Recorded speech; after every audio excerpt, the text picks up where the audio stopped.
Welcome to the jungle.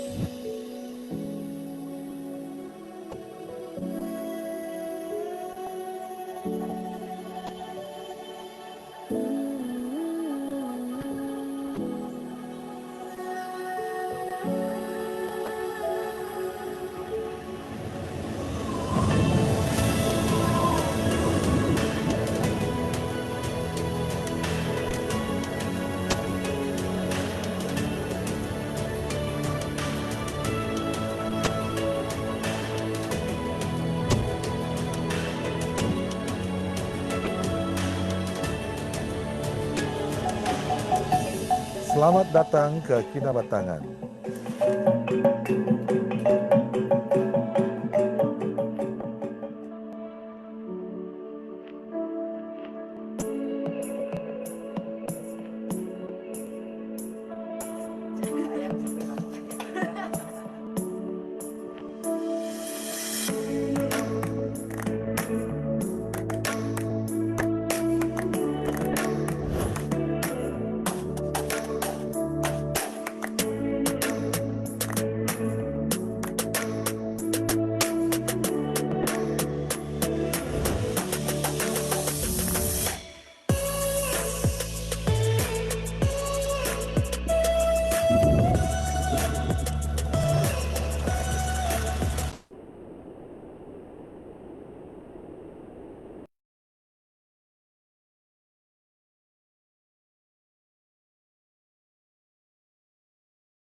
See you in Kinabatangan.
Welcome to the jungle.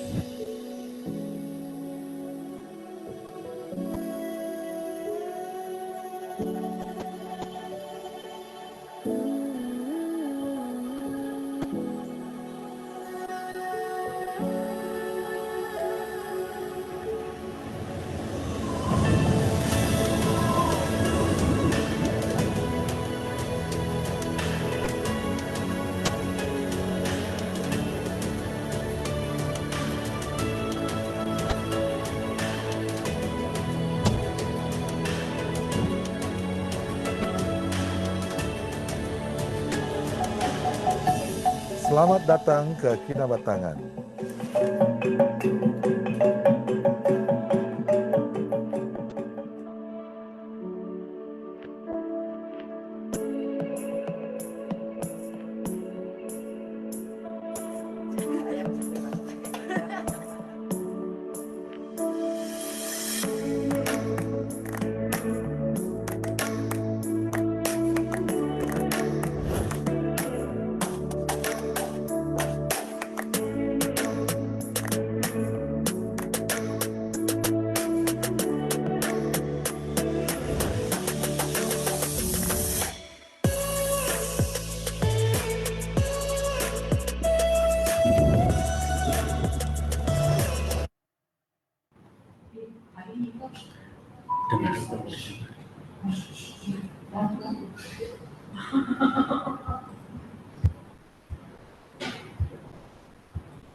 Good morning, everyone. Can you guys hear me? I hope my voice. Yes? Yeah, okay. All right. Yeah.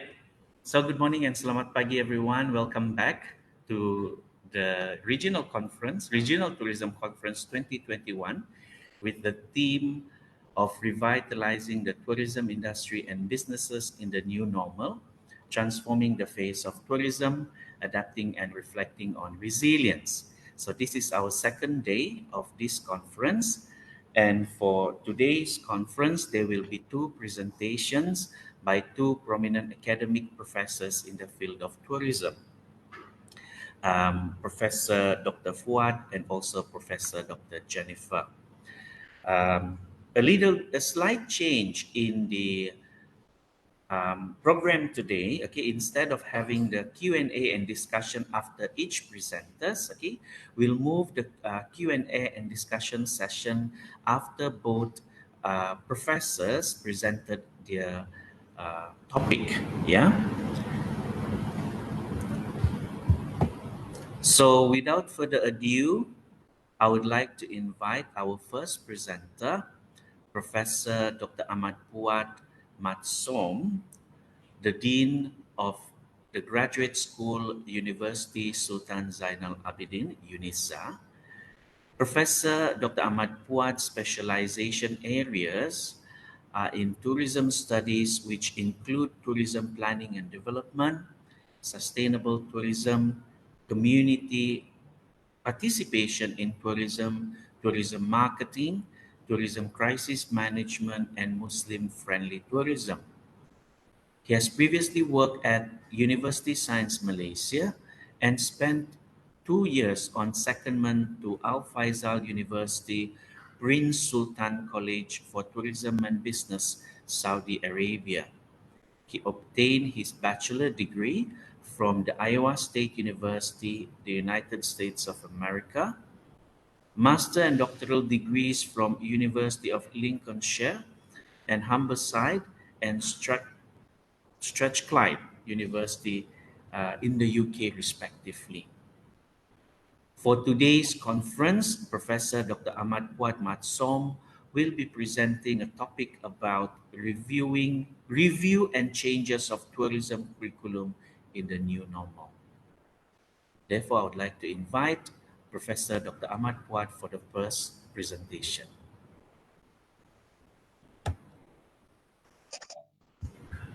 Thank you, the moderator. Is this my voice clear on the other side? Yes, yeah, we can hear you, Prof. Okay.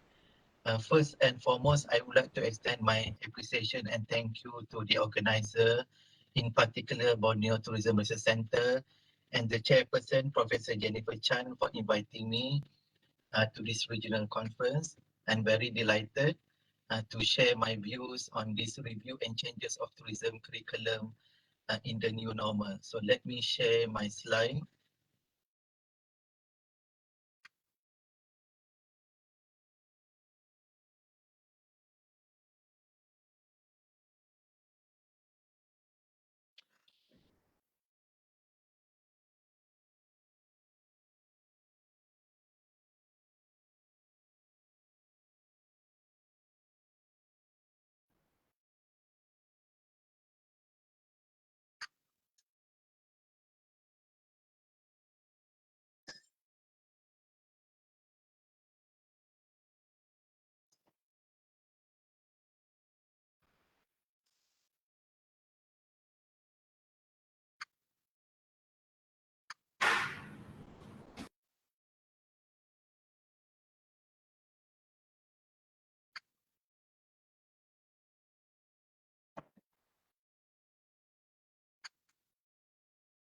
Did you see my slide, Dr. Oscar?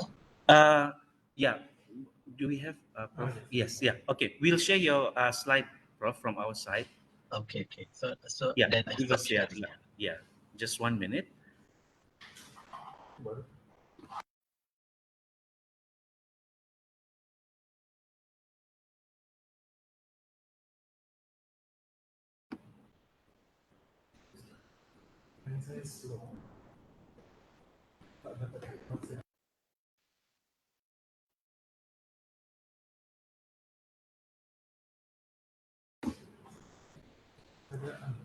Give us 1 or 2 minutes, Prof. Sorry about that. Yeah, No problem. yeah.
Okay, thank you. Okay, can you move to the next slide?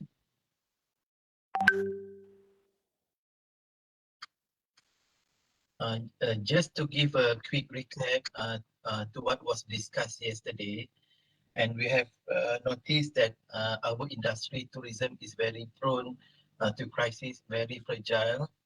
And in the past, we have witnessed hundreds of crises and disasters which have impacted the tourism industry, be they the political crisis, economic crisis, health crisis, and also environmental crisis.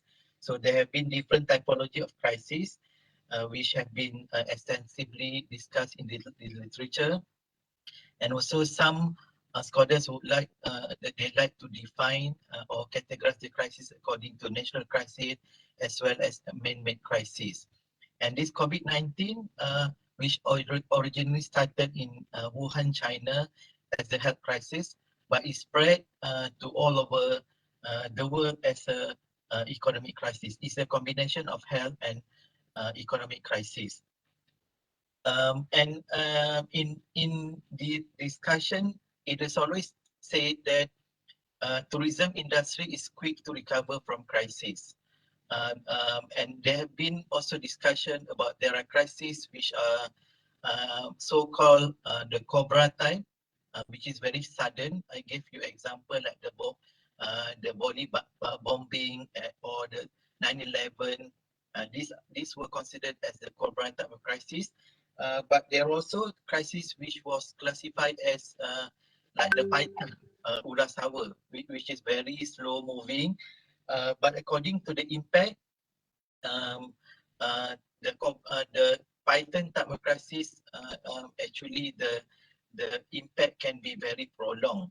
So in relation to this COVID-19, it is considered as a as I mentioned earlier on, health crisis, economic crisis, and also the Python type of crisis, because it impacted the whole world in a very long process and a very long duration.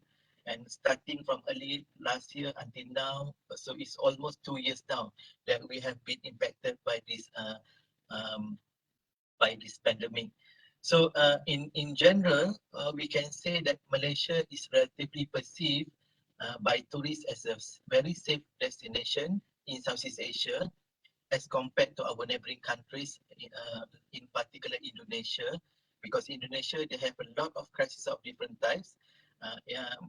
Malaysia is considered very safe, but the past 2 decades, we have seen a lot of crises that also occurred in Malaysia. In particular, Sabah, you have had this earthquake in Kinabalu. We have had the Sulu invasion, the kidnapping and crisis. So this occurred in Malaysia, becoming more recurrent as of now.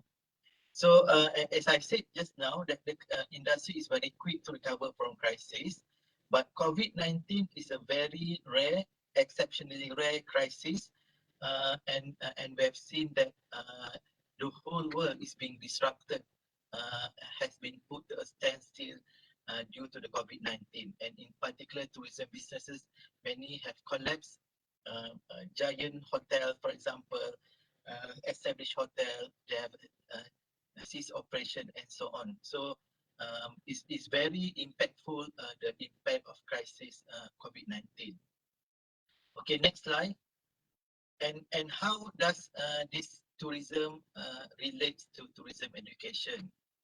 And we have been noticed that our Ministry of Higher Education has always positioned Malaysia to be the hub for education in Southeast Asia in particular.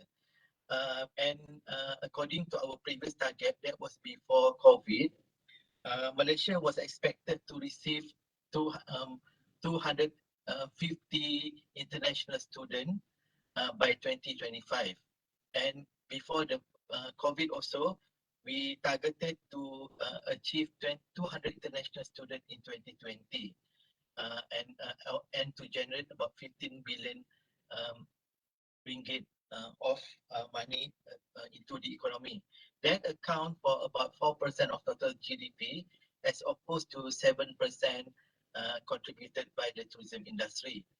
But due to the COVID, we noticed that this figure was not achievable, and very impossible for us in like 3 to 4 years from now to achieve 250,000, because we noticed that there have been decrease of international students enrollment in Malaysian universities, and a few private colleges also have already ceased operation because of very low enrollment. So, but nevertheless, Malaysia has always leveraged on its existing competitive advantages, such as cost, because studying in Malaysia is very much cheaper as compared to studying in Singapore, for example, because of our geographical location, because we are located in the center of Southeast Asia. The English language is used as the medium of languages in addition to other factors, for example, the multicultural factors and so on. So that's why we have been leveraging on this competitive advantage to become the hub for education in Southeast Asia. Okay, next slide. And we noticed that in Malaysia, there have been over 500 universities and colleges.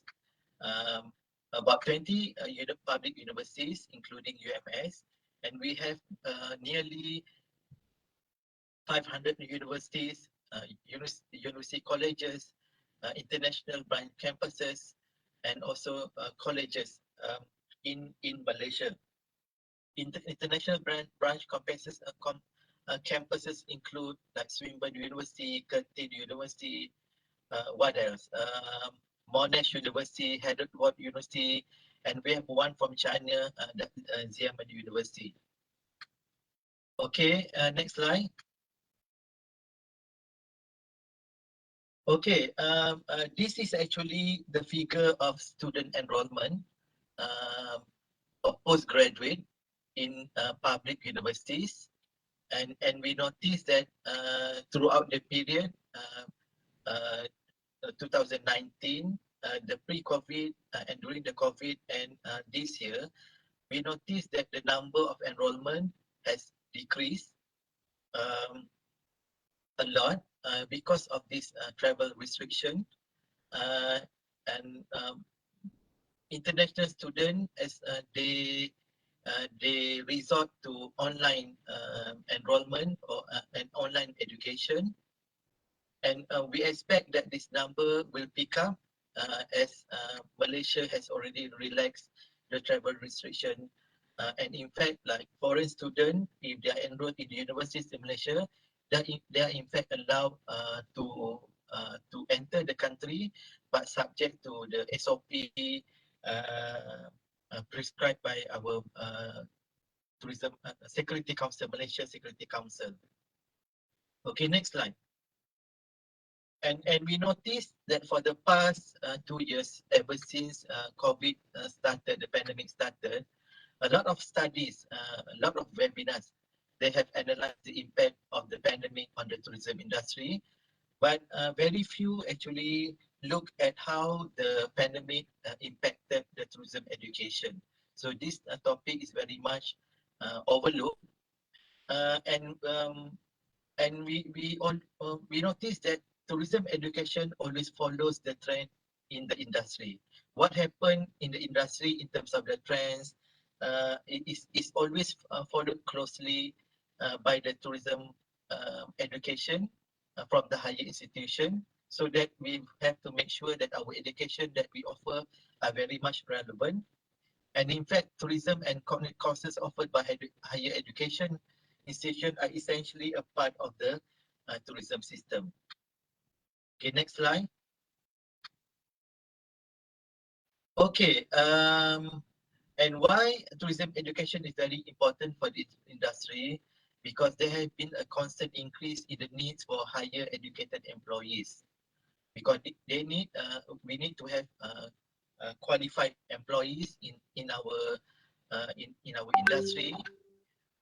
Because if we have educated employees, we have the competitive advantage, we can improve the competitiveness, and we can actually achieve higher level of tourism satisfaction, because our employees are actually providing the quality services in the industry. So in particular, our region, Southeast Asia, we are considered as a very young country. The median age is actually 29 years old, as opposed to 40 years old in Western countries. What does that mean is that the demand for higher education, for tertiary education, is very much um, um, um, um, um, substantial, because a lot of these our population are in the medium in the productive age, in the age of pursuing a higher education. But the issue is our enrollment is very much low. It's about only 40% of our population enrolled in higher education, as opposed to Western countries. Okay, next slide, please. So what are the issues of tourism education? So one of the issues being highlighted is that as higher education institution, we are to provide specialized skills and knowledge needed for the future of tourism. So this is actually the task of universities, UMS, public universities and private universities. But at the same time, we also expected to provide equitable and inclusive quality education for all, so that none are left behind. So we have to make sure that education, higher education, actually available to all group of population, whether they are the middle income, M40, whether they are from the T20, or whether they are from the bottom 40. But the issue is during the pandemic, the issue of affordability, because many students or their families are out of a job and they don't have income, so they may not have access to higher education because they are not able to pay the tuition fee. So this is the problem, the issue of affordability at the moment. Because of these job losses, economic loss, what is important for the potential student is actually is their survival.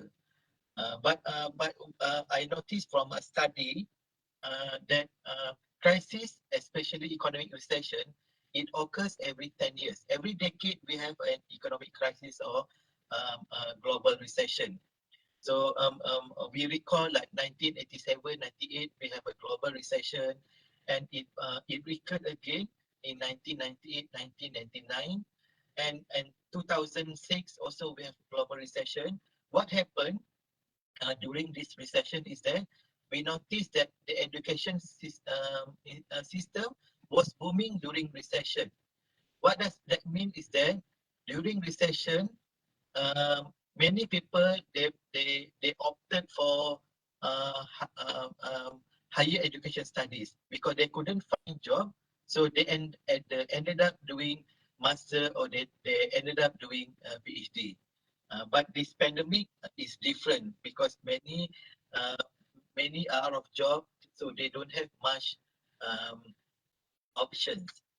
So and lack of job opportunities in tourism sector also deter potential students from taking tourism courses.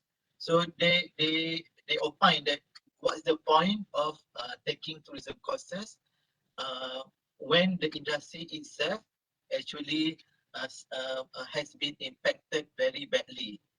So they don't find the prospect in the industry because we have been affected a lot. So I like to share with you during my previous experience from my university, because my university um, um, um, uh, recently submitted a proposal to the Ministry of Higher Education to offer a new program, which is Bachelor of Islamic Tourism. But we had a tough time defending at the Ministry of Higher Education, given that we are actually proposing a new program when the industry is actually has been suffering a lot from this pandemic. Okay, next slide. Okay, these are some of the responses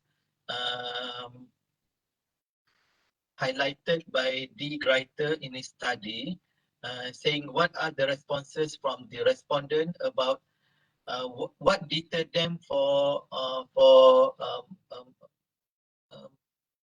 to apply for tourism-related courses in the past in the post-COVID-19 phase. So the responses were like less career opportunities. They anticipated like fewer jobs, less attractive sector because we have been badly affected, the hotel industry, travel agencies, and so on, owing to losses incurred during the crisis and restricted global travel. For example, if you are taking, for example, tour operation and so on, and lack of job security and joblessness. So these were the issues highlighted by prospective students why they did not want to enroll in tourism-related courses. Okay, next slide. Okay, another issue about tourism education is that our industry is very much labor intensive. And we have seen a lot of these economies, in particular like island economies, they are very dependent on tourism. Give you example like Phuket in Thailand, Bali in Indonesia. Like Bali, like more than 50% of the economy was relying on tourism. What happened when the travel restriction was enforced and no tourists coming to Bali, and a lot of these those human resources in that island has been out of job. So and we have seen many travel agencies have closed, also hotels and so on. And we noticed that during this post-COVID, many operators are trying to reduce their costs, and they have been engaged in digital technology, digitalization, which means that less manpower are required in their operation. And we have seen also, even during the pre-COVID, that many hotels, especially in Western countries, they have already engaged this self-check-in. They don't require guest relation officer, the front desk, to be in the reception because they have already engaged this what they call the self-check-in. And even travel agencies also, if we notice that the millennial travelers, they're more inclined in doing their own reservation, do their online booking. So which means that we expect that during this post-COVID that many operators are going into digitalization and will not be as labor intensive as during pre-COVID. And there have been also the mismatch between supply and demand. As I said earlier on, in Malaysia, we have about 500 colleges and universities, and we are actually producing more graduates as what the industry can absorb. And we have to also observe that our industry is very much multi-sectoral. What does it mean by THE is that our industry consists of the tourism sector, hospitality, and also the event. And we have programs that cater for these three main disciplines. For example, tourism management, hospitality management, event management, and they have different paths for their development. As a result, we tend to have more graduates than the industry can actually absorb. And as I mentioned earlier on, is that we have institutional overcapacity, which means that each year we are producing graduates, students from tourism discipline. But in the end, how many actually are being absorbed? So this relates to graduate employability. Next slide. And we noticed that from the figure released from the Ministry of Higher Education, that our graduate employability has actually decreased last year. If I'm not mistaken, it's about 84% from the previous figure, about 87%. Can you share next slide, please, moderator? Okay, so this is actually graduate employability. But graduate employability, they have a different criteria. But in fact, the GE in tourism has been much lower than what was recorded nationwide for all the programs. Okay, next slide. Another issue is that our worker is over-educated. This has been documented in academic discussion. What does it mean that our graduates, they have they are overqualified to do certain jobs. For example, degree holder might be doing a job of a diploma level. So that happened. I think it was discussed yesterday. That some of our graduates, they even though they obtain a degree, they are degree holder, but they don't mind sometimes working for a diploma level type of a job because otherwise they may not get the right job for them. So it means that we are actually producing an over-educated graduate, and secondly, they may not be trained in the right things. As I mentioned earlier on, we have students in tourism, hospitality, and event. We could have like tourism graduate, but they are working in the hospitality sector and vice versa. And again, another issue is that our country might fall into the middle income trap. So what does it mean by this middle income trap is that when our competitiveness is not increased that much, and our GDP also has not increased significantly, but at the same time, over time, we have to increase our the wages of our workers. So then actually we are trapped in this middle income trap. So that happened to Malaysia. That's why as of now we are still not able to attain the high income status as planned by our government. Actually, when Tun Mahathir he put up this vision of 2010-20, his aspiration at that time was for Malaysia to achieve a high income status at par with other developed countries. Okay, next slide.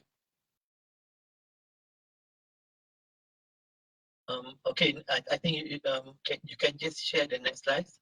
So what are the skills essential for our graduate post-COVID? So it is important for the education system to revive by promoting creative tourism management skills and entrepreneurial development. So what is being emphasized is actually to focus on digital advancement and skills. Okay, next slide. And I'd like to share findings by Tiwari in his studies that the themes that emerged from his analysis from interviews with respondents. So these are actually the key themes that emerged from the respondents. So what are the skills required for students in post-COVID? So this should be reflected in the curriculum design. For example, digital skills, flexibility, resilience, innovation, technology, and so on. Okay, next slide. And we must also be aware that the emerging concept in the academic curricula, such as health and safety measures in tourism, crisis management, risk management, business continuity, and resilience is very important in the tourism and hospitality curriculum. So just to share with you, when our program was approved by Ministry of Higher Education, our new degree program to be offered by our my university UNISA, that is planned actually next year in September or October.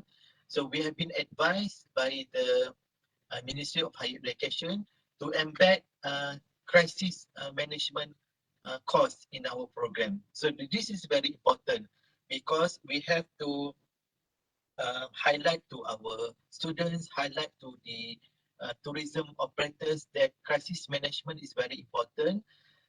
Because crisis, as I stated earlier on in my presentation, that crisis may recur more often in future. So if the operators, our tourism stakeholders are able to mitigate or to come up with the right crisis management strategies, they will be able to withstand the impact of the crisis more successfully as compared to those who are very reactive. So they have to be proactive. In order to do that, we have to embed these crisis-related courses that also like the crisis risk management and so on in our curriculum. Okay, and also it's also very important for us to highlight on languages, especially foreign languages, for our students to become multilingual, IT skill, because we have to focus on this digital technology, and communication proficiency in English, creativity, social interaction skill, so that student can increase their employability. Okay, next slide. So the changing paradigm in teaching method is already, for example, is already in place. Now we are into online platform of different type and blended form of teaching, and also gamification, and is also very important for our institutes, academician, strengthen their link with industry for better functioning and effective outcome. So we should encourage creativity and support breakthrough in science and technology that can be applied back into the economy. So I would like to conclude my presentation. Next slide. Is that what is important for us is that the future of tourism, so there will be greater health consciousness, there will be greater emphasis on resilience, sustainability, and we notice that tourists will be more into emerging niches as opposed to mass tourism. there will be new travel style with the SOP, changing consumer behavior and a shift in travelers' expectation.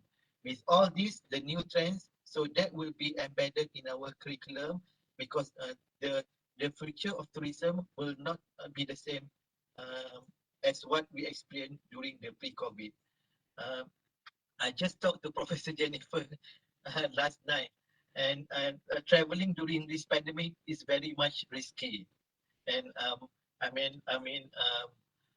last 2 weeks I was in Langkawi. I traveled to Langkawi to support the travel bubble initiative.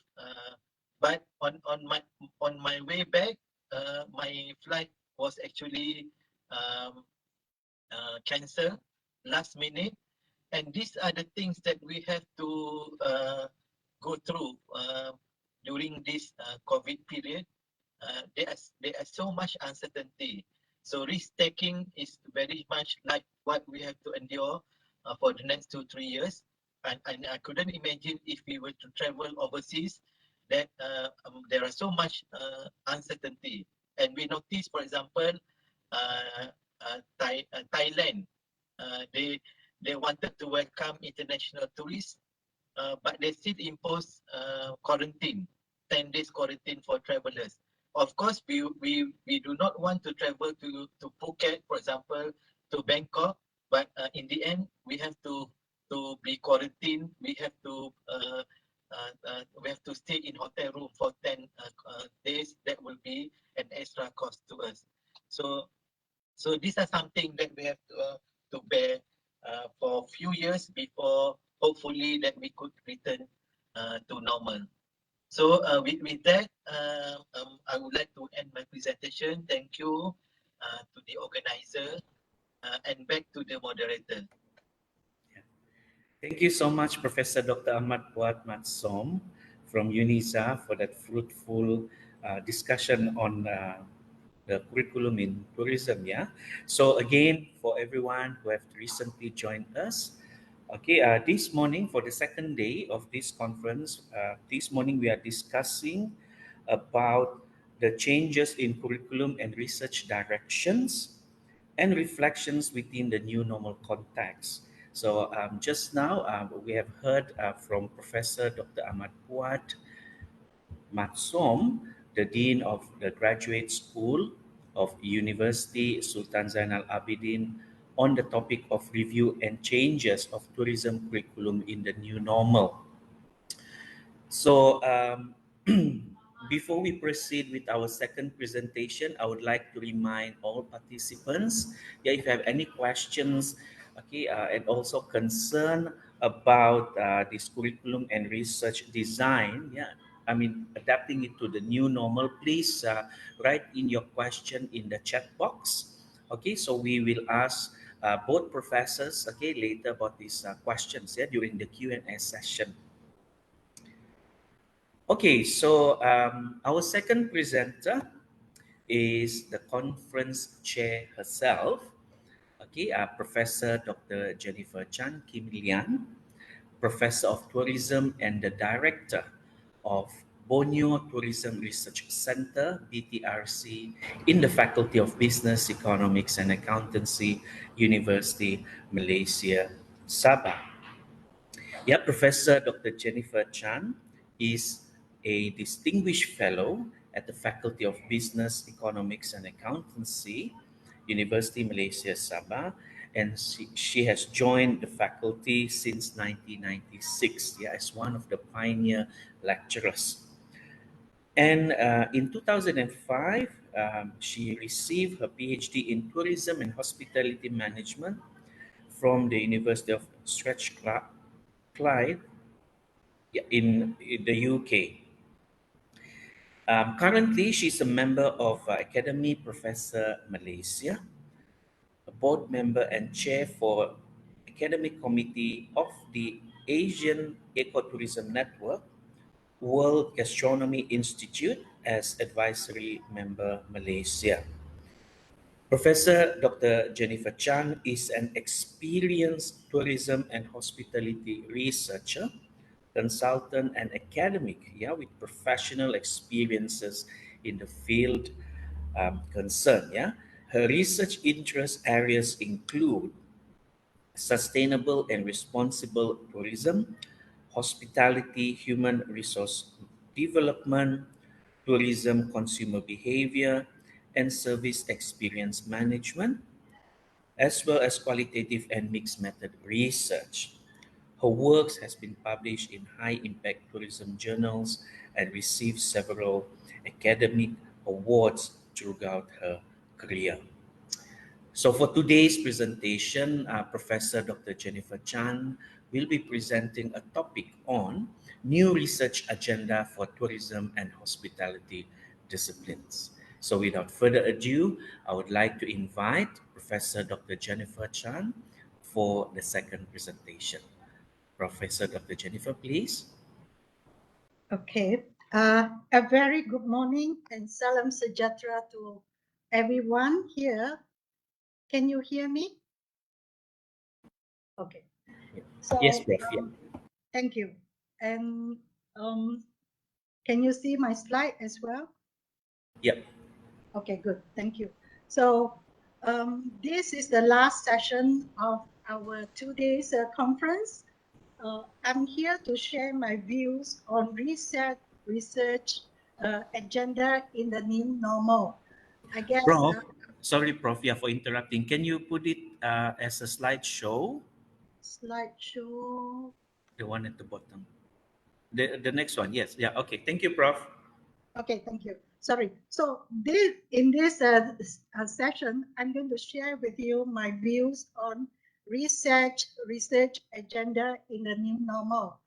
As you can see from the first day, the call of rebuild tourism industry requires the needs of looking at the new direction, new research area, and the changings of research methodology to gain an in-depth understanding of this new normal. So my session will share with you the changes in conducting research, understand the phenomena and the contextual issue resulted from this COVID-19, looking at the scientific paradigm shift by the researcher and applying more holistic approaches, use of innovative, creative research methodology to generate what we call impactful results or outcome from the research. Right. So basically, I hope for this session, you will be able to pick up some of the important area of research and also having some kind of paradigm shift in conducting research. Yeah. And in order to gain the new scope of context that will benefit the tourism industry. So there are 4 outcomes here for this section.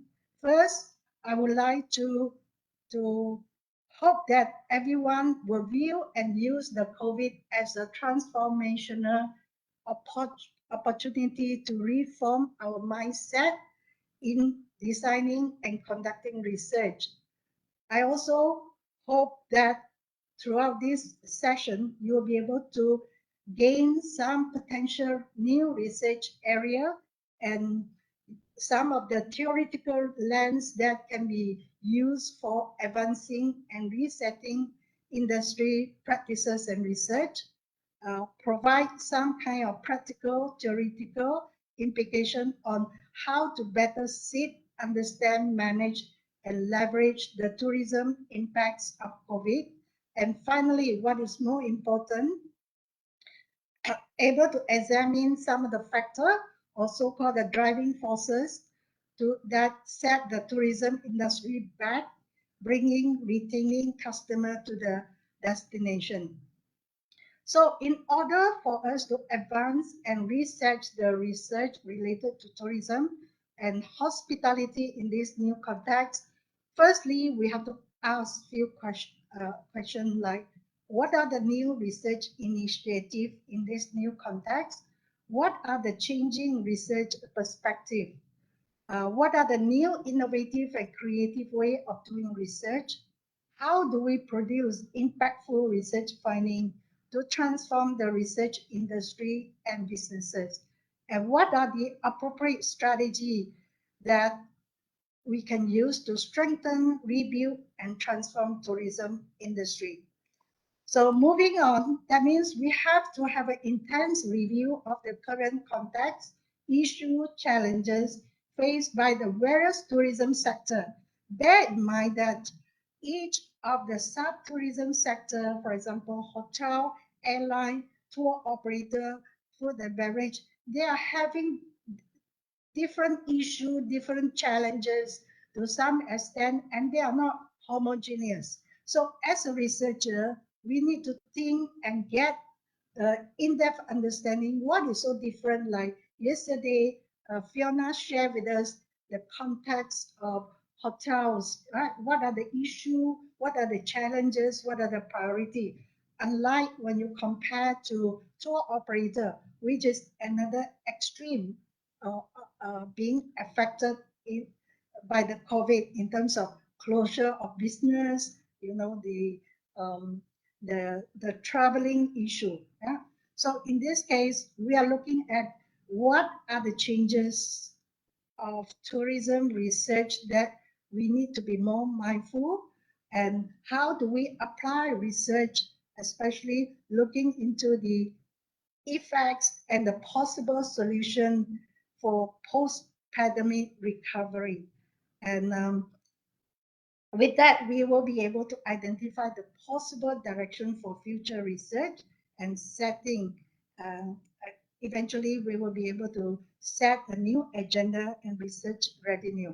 Now, moving on, in order for us to set the necessity and parameter of tourism COVID-19 and research, first thing, we have to understand deeply the impact of COVID-19, what kind of phenomena, what kind of contextual issues that are facing by the tourism suppliers, by the tourists, and that kind of contextual issue can be break down into priority, less priority, and the importance of it. Secondly, we need to relook at the tourism industry and research perspective. So we, industry player as well as the researcher, understand that there is a new emerging issue that affect the tourism industry and business, and what are they? And finally, knowing what are the issue and emerging issue, the next thing we want to look at is what are the research avenue and what are the approaches, setting the priority area. And instead of using the conventional approaches, we should be extending our research methodology in a wider scope by looking at how and which are the best relevant approaches that we can apply. So to do that, two things we have to look at it. First, we need to have the so-called scientific paradigm shift, all right? And second, reset our agenda. So let's look at what is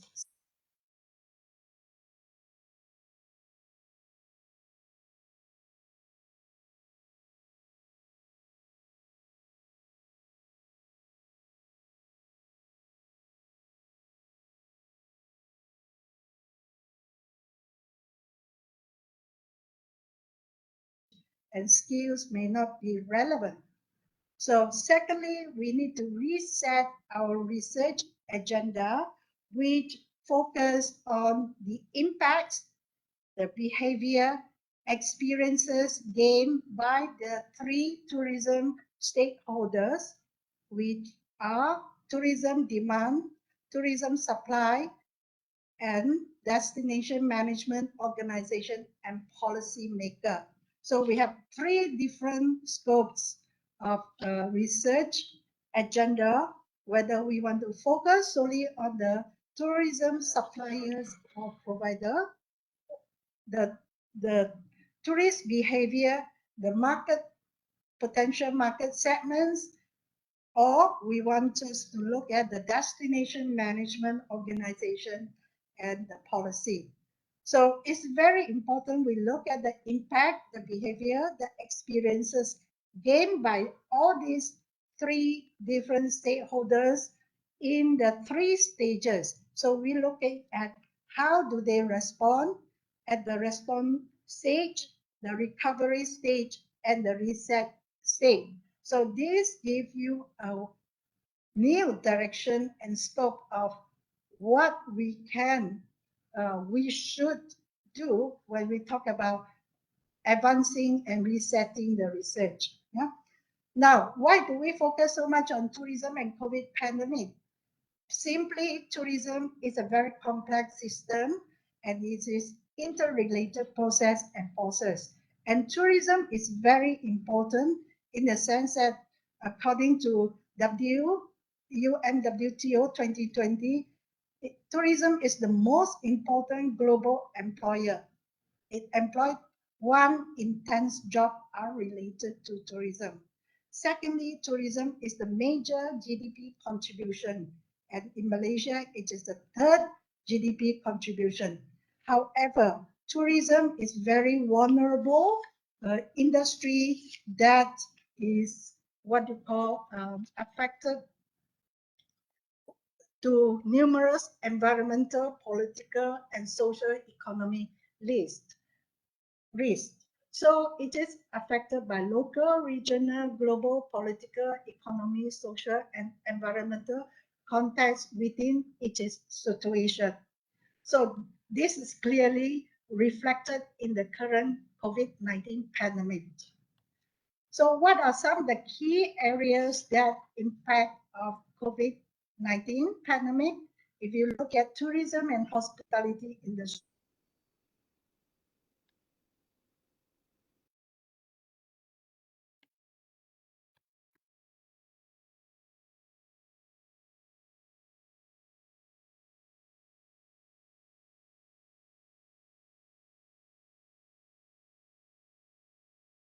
operation hours, if we recall the MCO, phase 1, phase 2, phase 3, and then our society and community within the tourism and hospitality are being affected very much. Following that, the organization and the human resource management badly affected. And then that have the implication on the governance and policy, and of course the consumer behavior will be affected significantly in terms of willingness, right? The fear, the traveling willingness to travel, right? So because of that, the COVID-19 pandemic has created significantly impact on the global economy, political system, and economic consequences. And we have to view that this crisis is different from Ebola, from SARS, from other crises, because this is very much health-related safety and security aspect that even scientists has no solution at this moment to 100% overcome this crisis. So this crisis also exposed the critical problem and vulnerability of tourism industry. Our industry is indeed very fragile, sensitive to these economic changes and crises.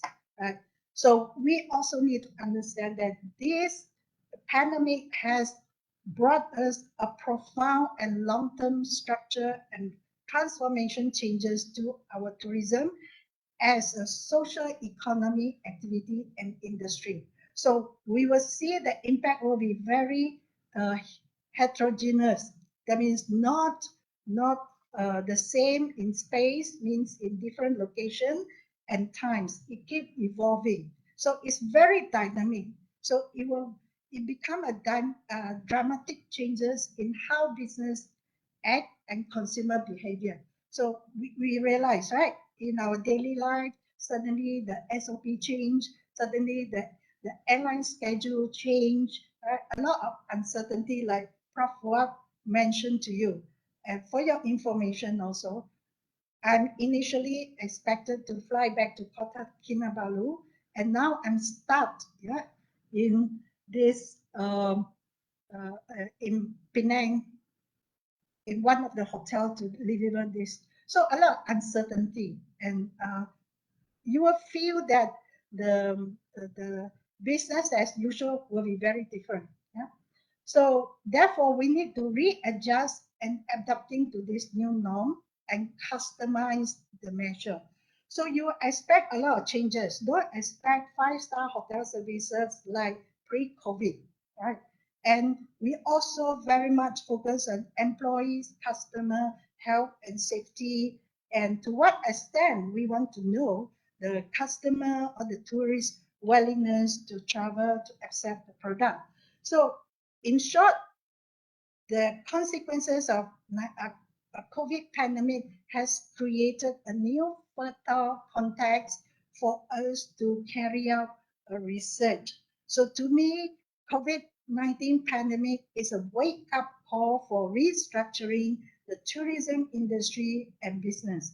For the researcher, this opened up a possibility for the tourism industry to reset, rectify its imperfect system by adopting the new norm, so regain, reform, readjust the industry. For the tourism stakeholders, right, you need to have a relevant, holistic, sustainable business plan. So this means we, as a researcher, we will study, teach, engage with the current related concept and theory, subsequently provide a critical, relevant recovery strategy in post-COVID phase. So what, as a researcher, we have to relook at how are we going to reinvent, relearn, realign using innovative, creative in formulating strategy and approaches. So the consequences of this pandemic, see, with the unprecedented phenomenon, it creates a new norm, the new business and economy landscape, lifestyle behavior. So we will have, because of the limited understanding and uncertainty in this new normal, we need to gain new insight through understanding in terms of knowledge and what are the necessary skills that are required. And finally, we need to adapt and transforming, reset the way that way forward for tourism. Yeah.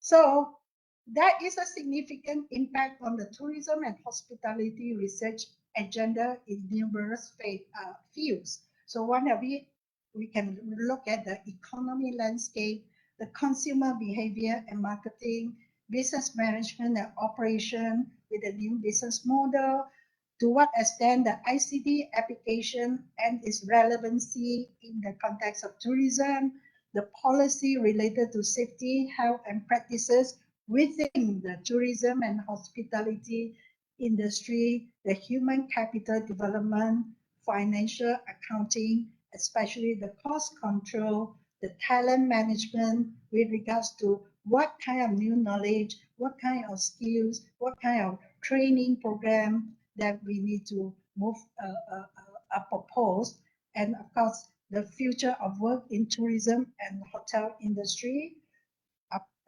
Finally, the potential of tourism program and the changes which has been mentioned, discussed by Prof. Fuad. So when you look at the scope of research in this new normal, bear in mind that the impact are not uniform across the sector of the tourism stakeholders, right? what I'm saying here is the challenges, the issue faced by airline aviation industry will be very much different from hotel sector, also to the tour operator. So there's different impacts on tourism operator.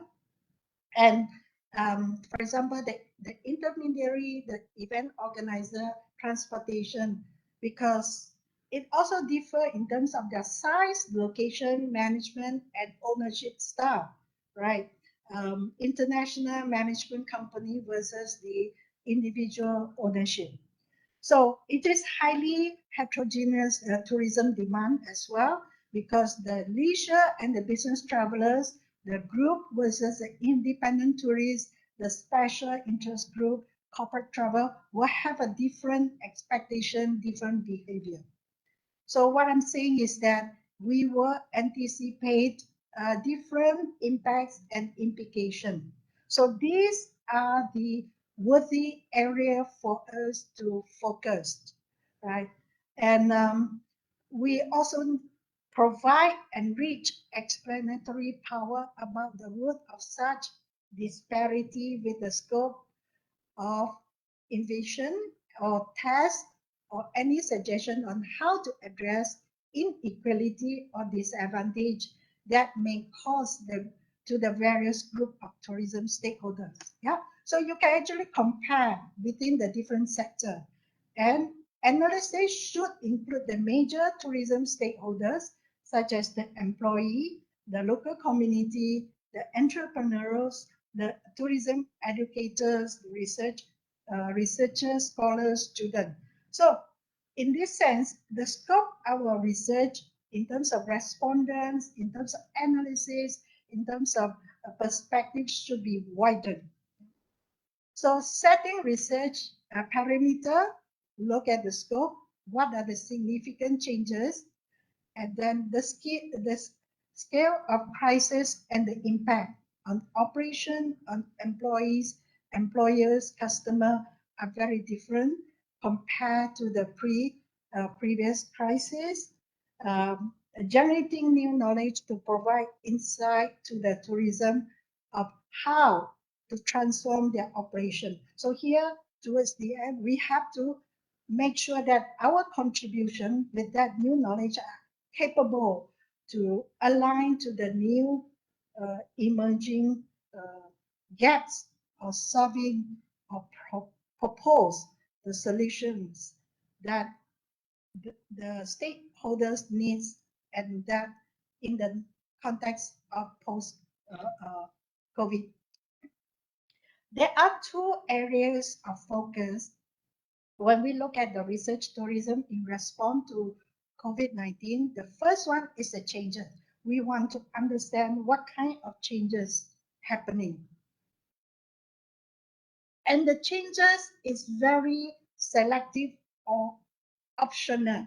It depends on your respondent, the tourism stakeholder, whether the tourist, the operator, the destination organization, the policy maker, the local community, the employees, because the changes, the degree of changes will be different among these tourism stakeholders. It depends on the size, the locations, the ownership. Secondly, we know we need to address the issue related to crisis, right? So the nature and degree of crisis-led transformation depends on whether and how these stakeholders are affected by, respond to, recover, and reflect on crisis. So what I'm saying here is not everyone will address the importance of crisis, the types of crisis that they are facing, and how do they respond? What kind of measure taken, and how do they view the crisis resulting from this COVID-19?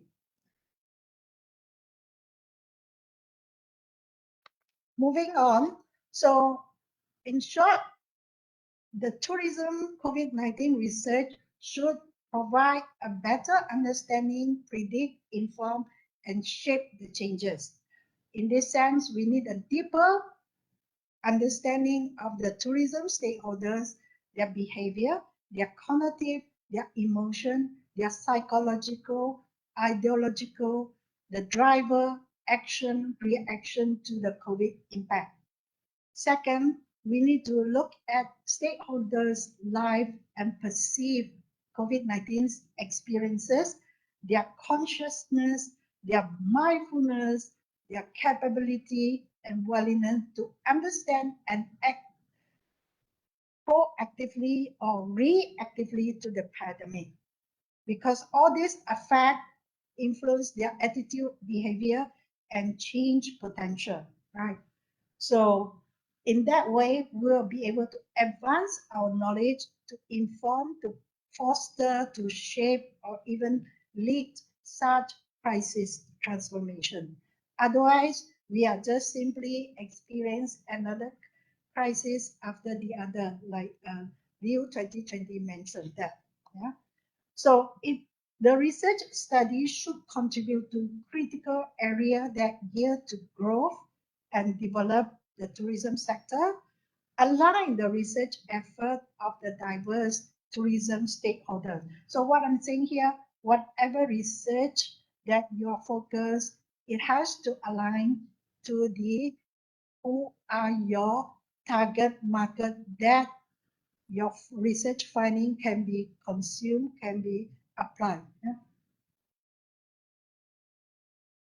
Then the future tourism collaboration between the various tourism stakeholders is equally important, like Prof. mentioned, right? In the curriculum changes, we need the input from the tourism stakeholder. Last, we need to add and create value from the research output and impact. It's not solely on the discover new knowledge or add existing literature review or contribute to another theory. Yeah? So let's quickly look at tourism and hospitality research nature. We know tourism is very complex. It cut across many disciplines. However, in the new normal context, we should view tourism activity, which is traveling, sightseeing, hiking, dining. All these activities are actually part of the social practices, right? And we should, I recommend that we should look at the practice theory, also called theory of social practices, that could contribute to the agenda of tourism study. And this theory will enable us to have an in-depth analysis of performed tourism consumption or production practices. That means we will be able to go in-depth understanding how the consumer uh, uh, from the consumption and production perspective, and it will help us to facilitate analysis of change over the time. So as well as breaking down the fundamentals of tourism practices. This is just to quickly share with you the theory of social practices. It actually look at the structure changes, the cognitive mental process, individual performance in this sense, how the consumer behave, their traveling patterns, the way their expectations, their needs and wants. Yeah. So a theory that seeks to understand and explain the social and cultural world by analyzing the repetitive practice in the daily life. So this is very relevant in the context of this new normal, because a lot of changes in terms of operation, how the consumer perceive, how the demand, supply, the policy maker in terms of looking at the new, what kind of practices lead to the SOP, lead to the policy making decisions. So the expectation from tourism and hospitality researcher. So in this new normal, we do not expect you to use COVID-19 as another context to replicate existing knowledge for measuring, predicting tourism impact, like most of the researcher has been stated that, because this will not advance any new knowledge or guide the industry to a step beyond. What is needed is that attention should be given in terms of designing, implement crisis recovery and response strategy. Build resilient to address future crises is very important. How crisis can foster industry change, how company can convert this crisis disruption into transformative innovation, how to conduct research that enable, inform, shape the rethinking and resetting of next normal.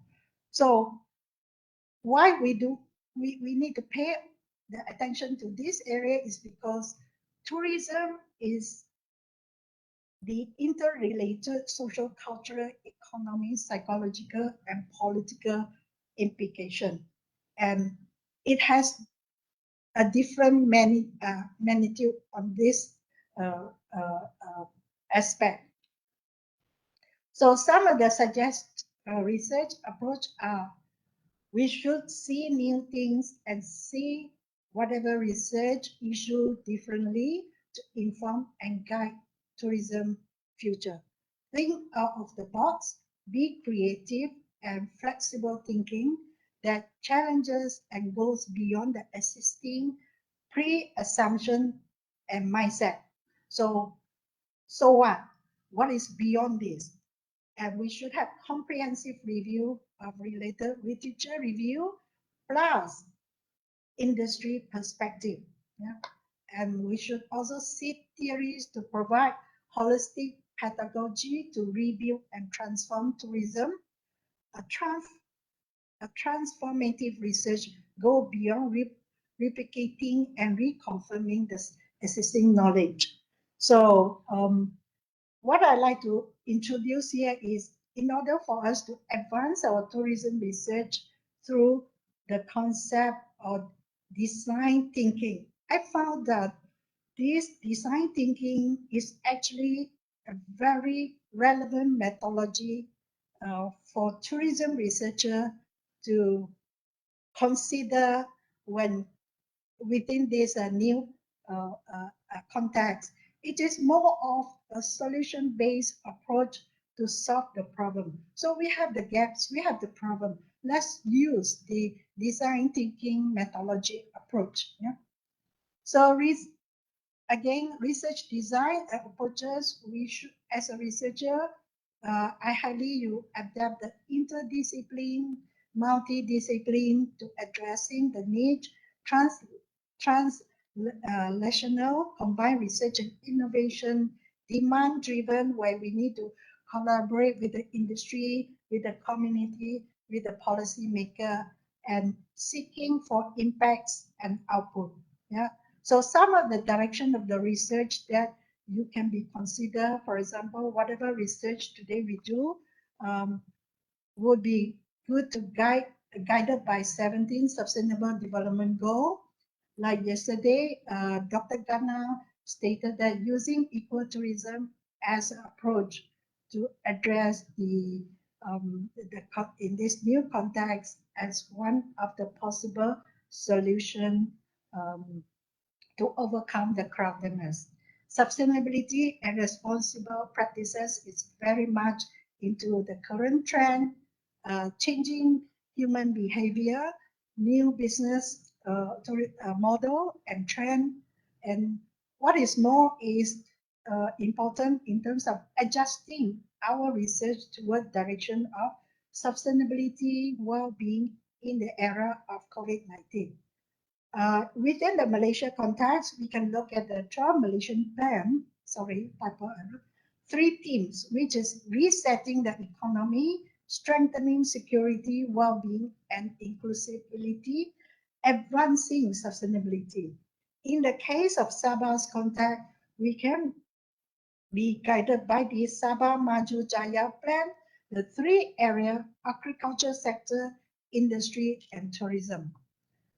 So the potential area for research, quickly I want to run through with you, is the ecotourism as approach to reset tourism in new normal because of the sustainability concept, business model, effective campaign, regulatory and operational issue. This is very important, as mentioned by Datuk Tan.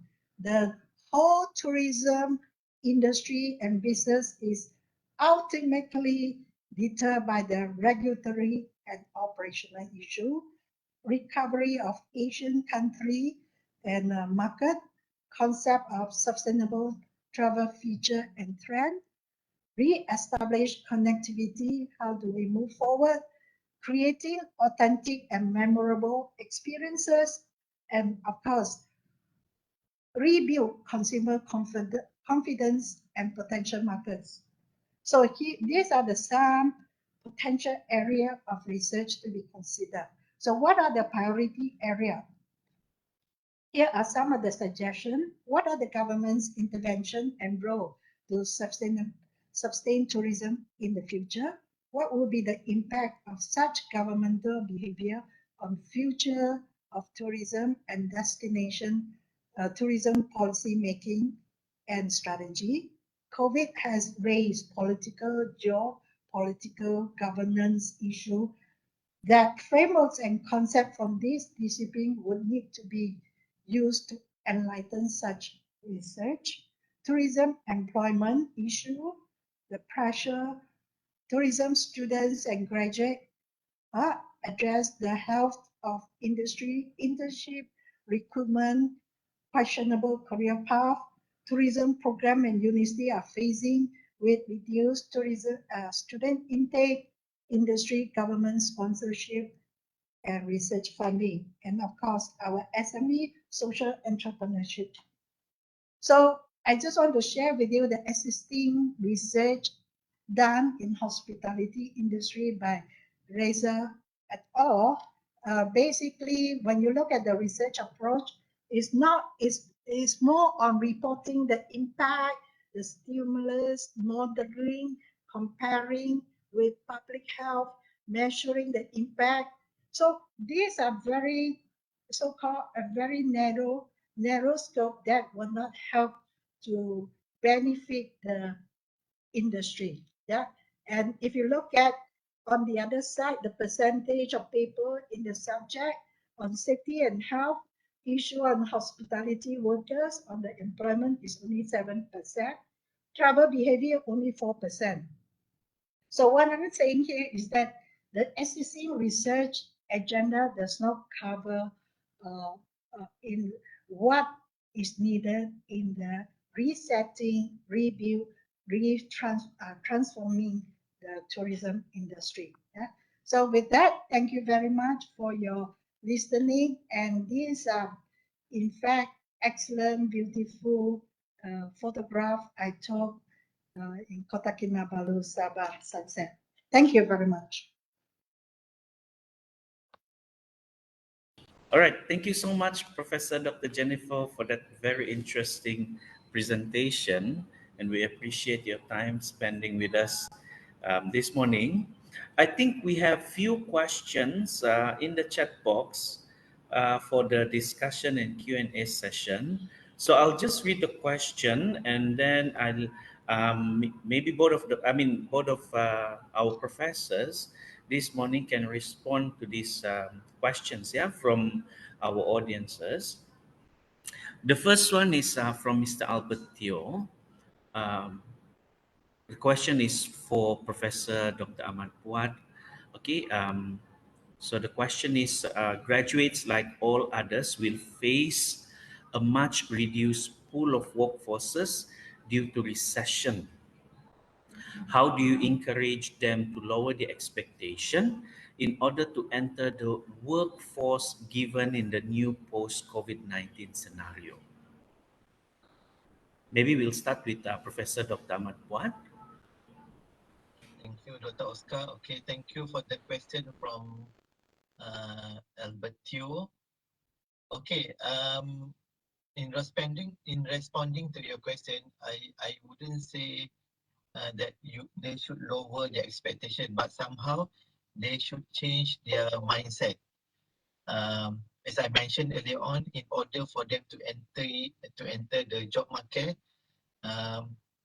with very fierce competition due to the post-COVID scenario, I would say that they should, as I mentioned earlier on, they should increase their soft skill.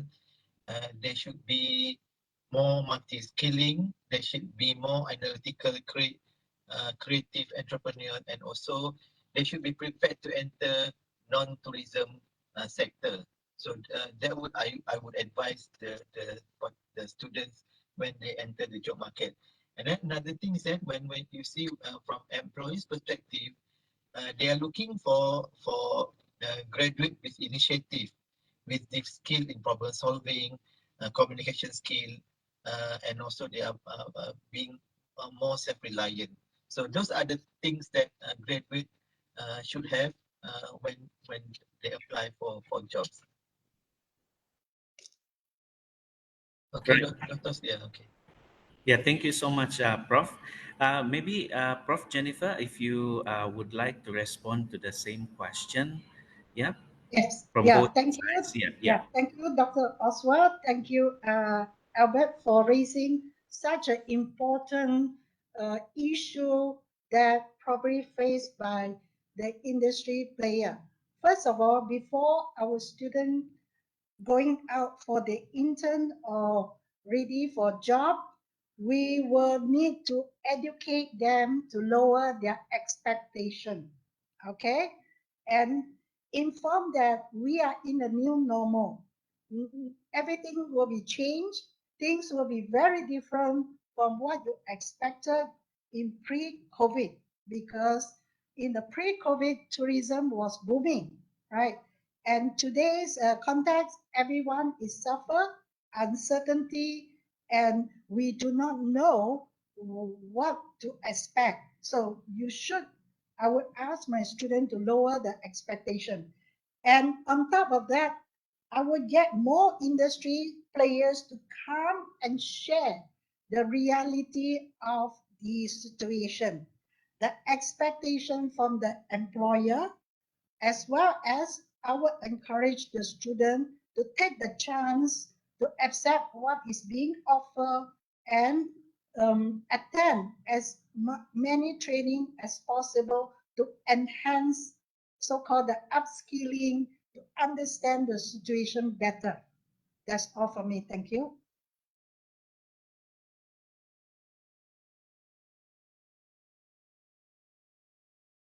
Okay, back to you, Dr. Oscar. Yeah, thank you so much, Professor Dr. Jennifer, okay, for that response. Yeah, I mean, should lower the expectation because we are in a new normal, and COVID has brought changes, yeah, in the industry and also the workforce. Thank you for that response, Professor Dr. Jennifer. Now, the second question is from Mr. Vignesh Warren Nair to both speakers. The question is post COVID 19, there is an evolution that is happening not just in the tourism industry but also in the higher education, as we cannot operate business as usual anymore. So what should be the new model for capacity building in the industry? Is the conventional undergraduate degree and graduate degree sufficient? And how about the focus on industry relevant certifications and micro credential courses that can support the fourth and the fifth industrial revolution? A, a revolution that will change how we live, work, and communicate. Yeah, so I'll ask this question first to Professor Dr. Jennifer for your response. Thank you, Dr. Oscar. Good morning, Dr. Vicky. Again, this is a very important or pertinent question within the higher education's often question. Yeah? So, is the conventional degree still sufficient? No. Especially for hotel and tourism, to me, It is equally important for the student to gain as much possible in terms of internship, or we can actually move forward towards work-based program. In the sense that if we, in fact, higher education minister already encourages for tourism, hospitality, or hotel program move towards work-based program. That means the student will study 1 year in the university and get another year of working experiences. Yeah, we can no longer depend on solely the conventional degree or the program itself. And I would like to suggest we should have more guest speaker coming in from different sector to nurture and to share the reality of the industry practices expectation. For the micro credential courses, it has become widely accepted among the higher learning institution. From time to time, UMS, we got this training, the trainer, I think from the USM professor, I forgot the name, often promoting all these micro-credential courses. Yeah.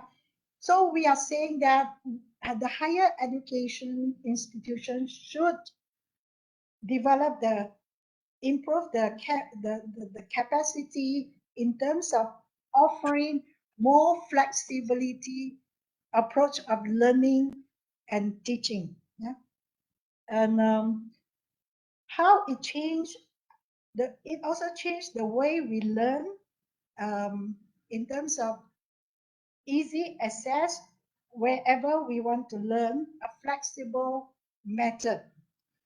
If you look at the current situation, right, most of our courses are actually offered online.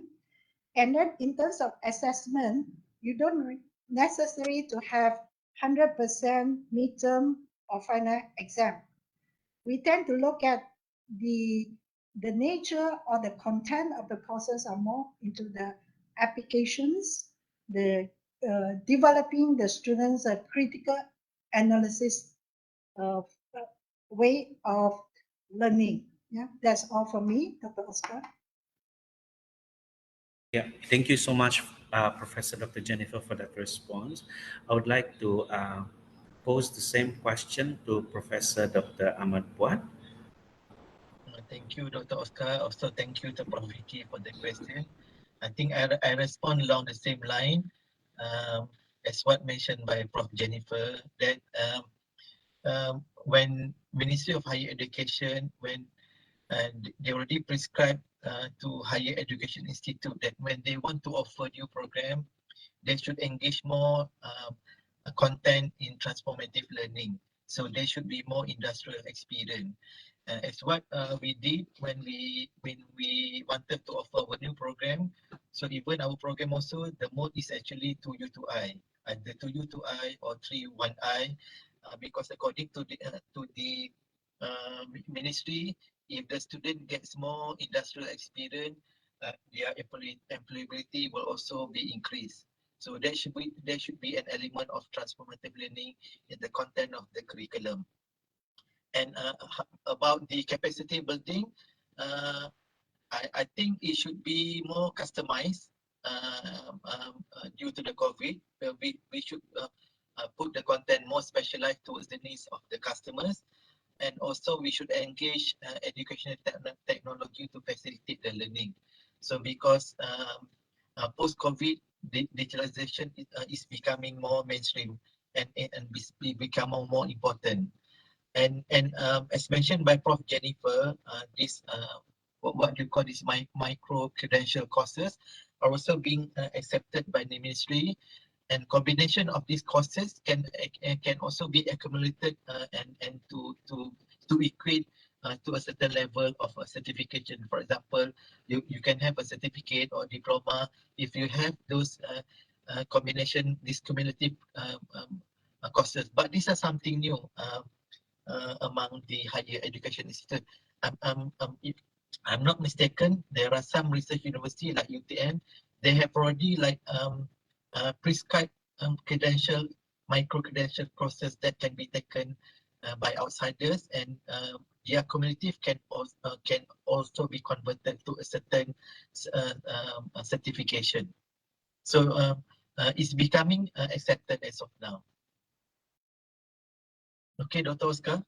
Yeah, yeah. Thank you so much, Professor Dr. Ahmad Puat. Yeah, yeah, I agree with that, and also our audience here, Miss Sophia Hong, also agree with um, what being mentioned by Professor Dr. Jennifer just now. Okay, she mentioned that I hope it is in both ways. Yeah, universities, in specific UMS in the context of Sabah, also provides an ongoing learning and training for the industry players, as well as to improve their profession. Now, moving on to the next question by Dr. Vicky.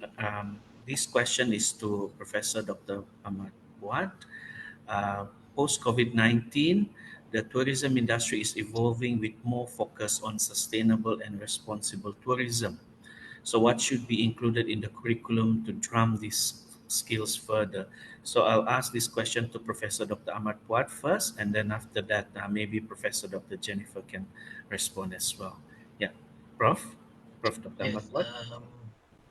I think like this topic of sustainability, responsible development have been the mainstream since the term was unearthed back in 1987, and it is still becoming more relevant after the COVID. So I think it should be emphasized in our curriculum. So what should be emphasized is the survival, resilience, how it's not about the sustainability of resources, but it's also about the survival and resilience. That should also be emphasized in our content. So, okay, Dr. Oscar.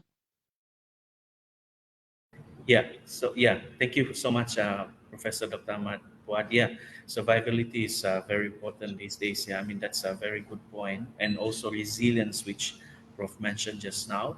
Maybe I'll, if Professor Dr. Jennifer don't mind, if I pose the same question to you, Prof, for your response. Yeah. Yes, thank you, Dr. Oscar.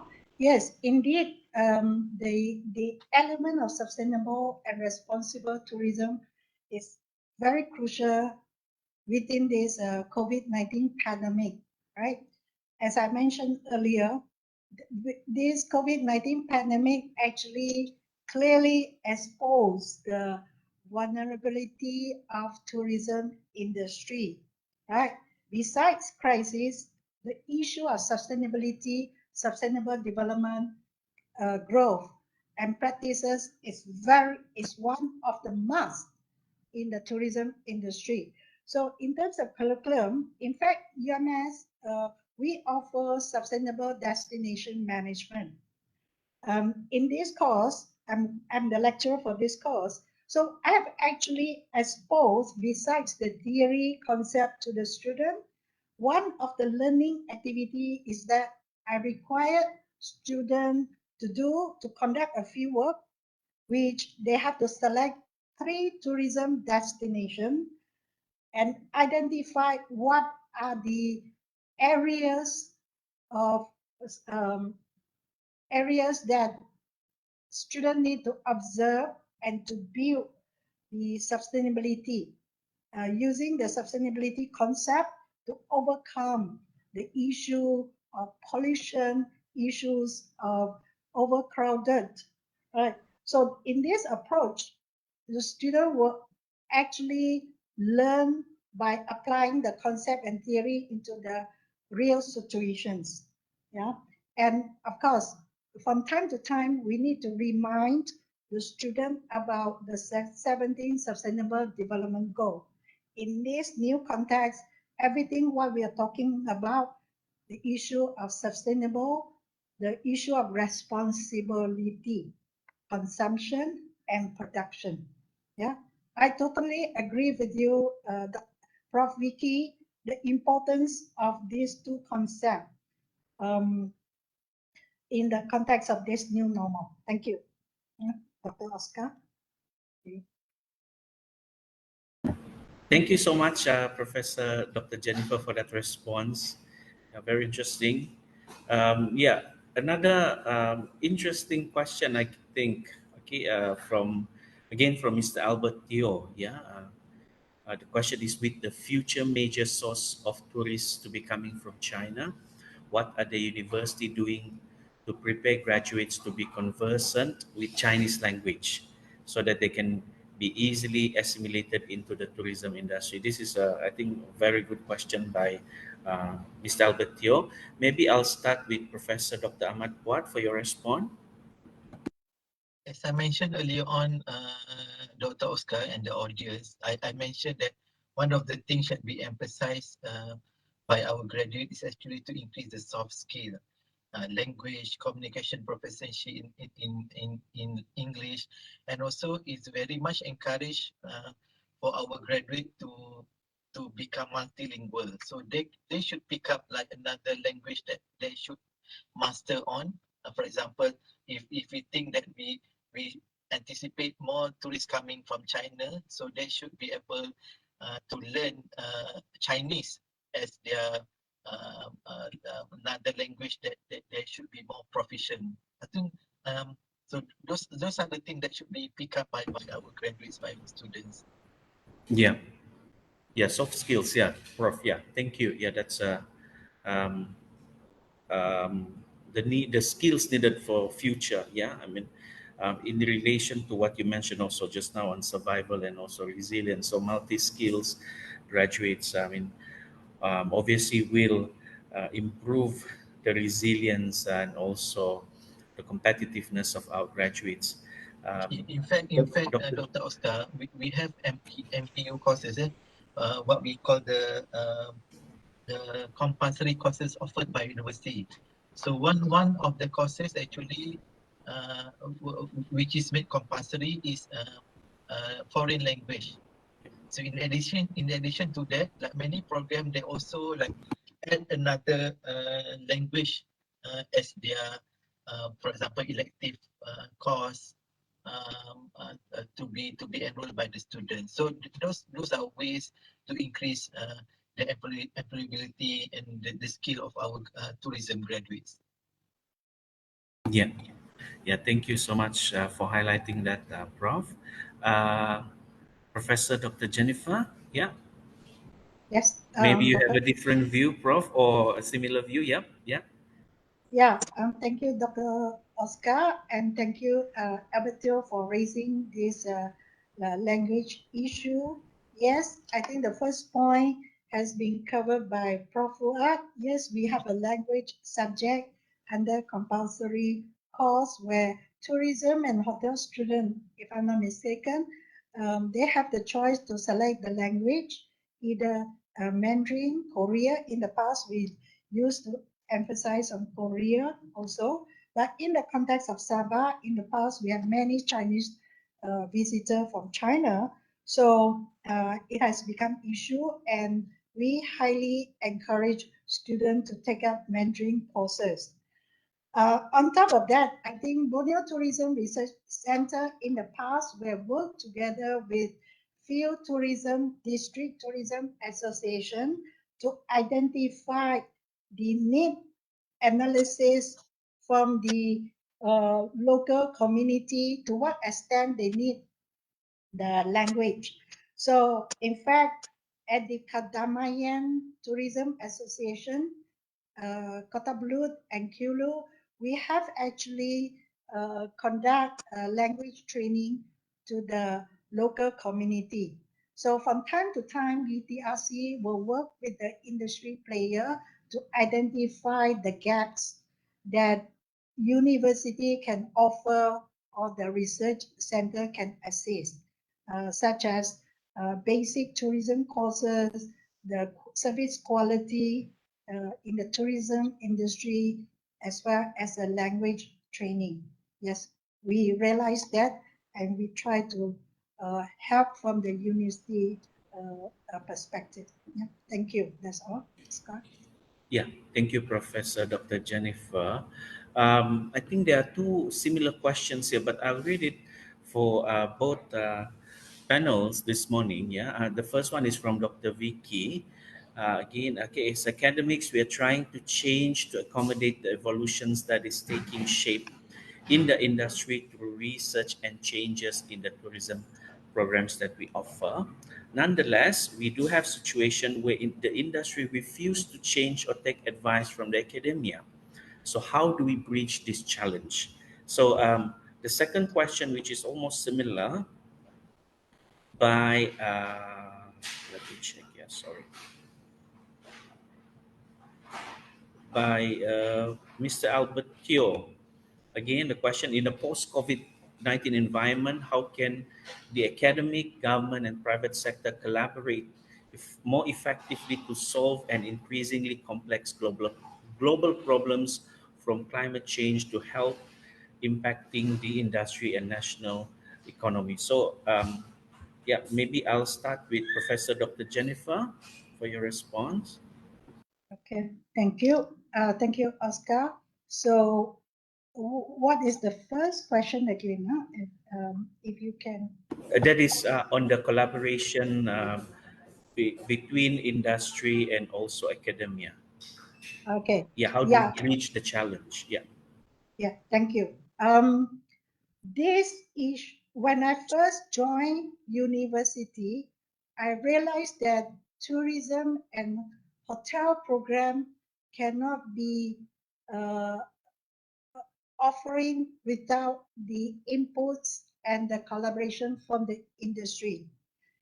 Why I say that is because I have a comprehensive industry experiences. I work as a tour guide, I work in the hotel, I work in the travel agency as a managerial positions. So when I joined UMS, the first thing I do was I established networking with Shangri-La Tanjung Aru. During that time, Mr. Param was the Director of Human Resource. And he has that kind of same perspective what I have. And I told him, if you want the university graduate can work like what you are hiring from outside, we need to collaborate. You need to train our students, especially in terms of practical aspect and nature our student, the industry knowledge. This is what university is lacking. We are academician. We need your input. So finally, we were able to sign an MOU, and every Saturday and Sunday, Shangri-La Tanjung Aru Resort allow our student training. And after we developed a training program where students will attend 3 months training. Towards the end, they will work as a part-time staff, being assessed by the respective department head. If they are qualified, then they will receive a certificate from the Shangri-La that we add the value to the student. So that was the first activity I've done that. Secondly, I recommended the hotel club, where the hotel club is a club activity where students need to organize events or banquet annually to invite the industry come in. Why we do that is because we want to inform the industry, to engage the industry, to observe our students' behavior and ability. And in that way, the industry will give us the feedback. You know, this is what lacking. And today, we have the board of study, we have the industry player to be part of our academic board members. From time to time, we have the meeting discussion, how we can enhance our program. Yes, to some extent, I think early stage, the industry player have different perspective towards the way university act and our thinking, especially academician. And I managed to establish and build my networking. That's why Abatil, for your information, is my long-term friends. When I first got my job in Sabah, Kota Kinabalu, and I met him, I think way back 1990, I cannot remember. 1996, I joined UMS. I think 1991. That is how long, you know. So we began to talk, and also after time, I will meet the industry player to discuss what are the current issue that we as an academician need to understand, so that we can translate that into the lecture or sharing with our student. This is what I practice. That's why today you will see I'm able to invite the industry player to share. And Prof. Vicky, this conference actually is very different from other conference in the sense that I'm bringing all the industry speaker to share their perspective. And from there, as an academician, we understand what they are coming from, what are the issues, and from there, we will be able to share with our students, and to some extent, we can include this issue in the curriculum, in the teaching, in the research. If we are able to conduct research that align to the industry needs, you actually have to spend a lot of time to explain to them. Some of the industry, I'm not saying all. For example, I always share my talk with the industry player. I say, we are academicians. We have little information and knowledge what is going on in the industry. So you have to play a part. We have to build a team in order to ensure that you have the relevant human capital. And so that when our students come out, you will have less training, they will have less limitation. Yeah.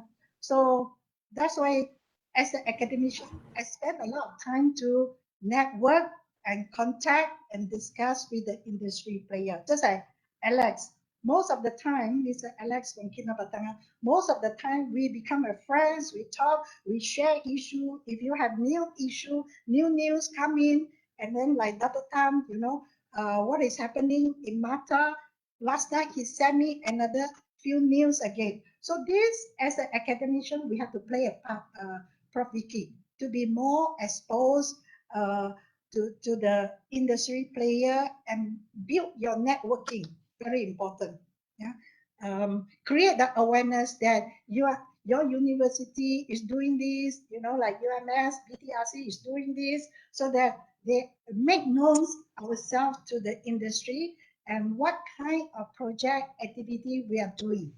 Yeah, that's all for me, Dr. Oscar. Thank you. Thank you so much, Prof. Yeah, I mean, strong collaboration and strategic collaboration with the three parties of academics, industry, and also private sector. Indeed, is important and crucial, yeah, to build and continuously improve uh, the curriculum of the university, as well as for the university to have a good and substantial knowledge on what is the demand from the industry. Thank you for that insight. Maybe Professor Dr. Ahmad Puat can add on to that point if you have anything to add, Prof. Yeah, Prof. Jennifer has already explained it all, but I just would like to add very briefly. I would say that the situation has already improved between the industry and the universities. Um, and as I mentioned earlier on, that now we have better collaboration. In fact, when we want to offer program also, we get inputs from the industry just to make sure that our curriculum are in line with what the industry acquire. And in fact, now when we want to apply for a research grant, like fundamental research grant, so one of the compulsory question asked in the application is that how does our research contribute to the triple helix model of innovation? how does it contribute to the interaction between the academia, industry, government to foster economic and social development. So much so that now industry and institute, we do not work in isolation. We always work in mutually together for the benefits of our industry. So, and I think that's all I want to add on, Dr. Oscar. Yeah, thank you so much, Prof. Yeah, for your response. Another question, yeah. There's one. Let me find it. Okay. Yep, this one. Uh, this is again from Mr. Albert Teo, a long-time friend of Professor Dr. Jennifer. Yeah.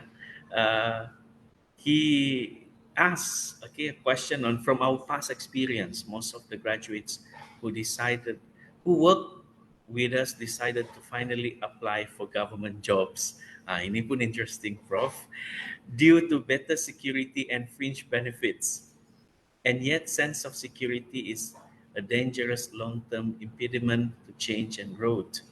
There will not be enough new jobs in the government, and this mindset to always looking for secure job has in the meantime distracted them to invest in their skills to become stronger to excel in the private sector. So what can we do to change this mindset? Maybe from the university perspective and also how we design the curriculum and instill this mindset. I'll start with Professor Dr. Ahmad Puat. So this is very, I'm trying to read the question. Maybe Prof. Jennifer, you want to respond first? Yeah, Okay. Prof. Dr. Jen, yeah. Thank you, Dr. Oscar. Wow, very interesting question. Yes, of course, job security is a must. All right, especially in the COVID pandemic like this, many of the employees are being retrenched. As I was talking to Fiona from Rosaria, and you can see her presentation yesterday, there was a big change of the labor force in the hotel sector.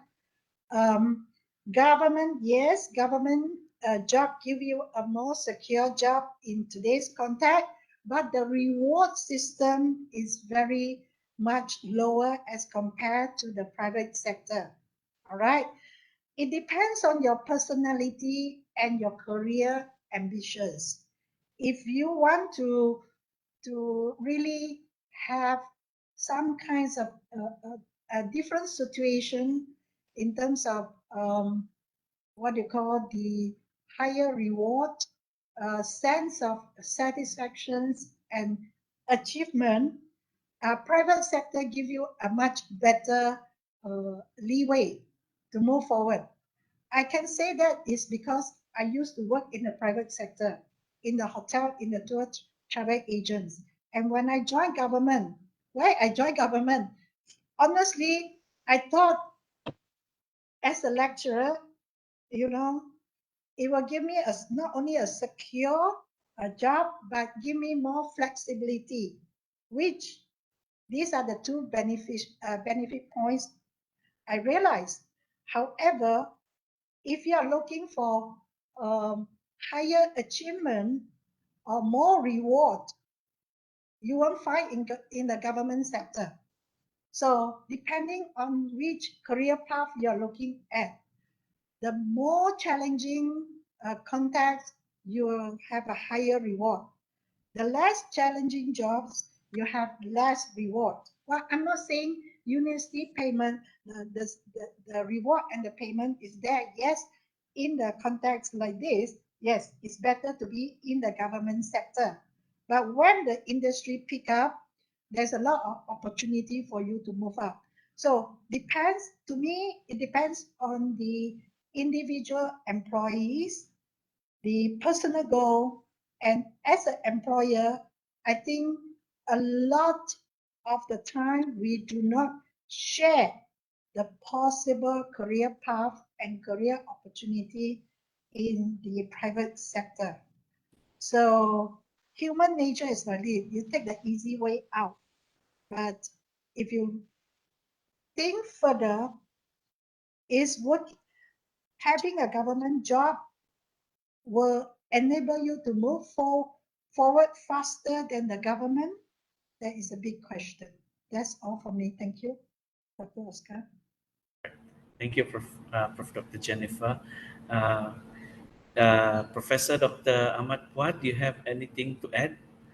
I think I did mention in my presentation that I touched on over capacity, that we are producing more graduates than what the industry can absorb. And I also mentioned about over-education, which means that our graduates are also over-educated. They are more educated, they are more qualified than the job they are acquiring. So what does it mean is that even our ministry, when we want to offer new program, it is always emphasized that when we produce our graduates, they shouldn't be having this mindset that they are the job seeker. I mean, we have to design the curriculum. Instead of job seeker, we should produce graduates who are job creator. So which means they shouldn't be finding jobs in government sector, in private sector. Their primary purpose is that I mean, instead they should be more like innovative, that they can create jobs. I mean, to be entrepreneurs. That's why we always emphasize.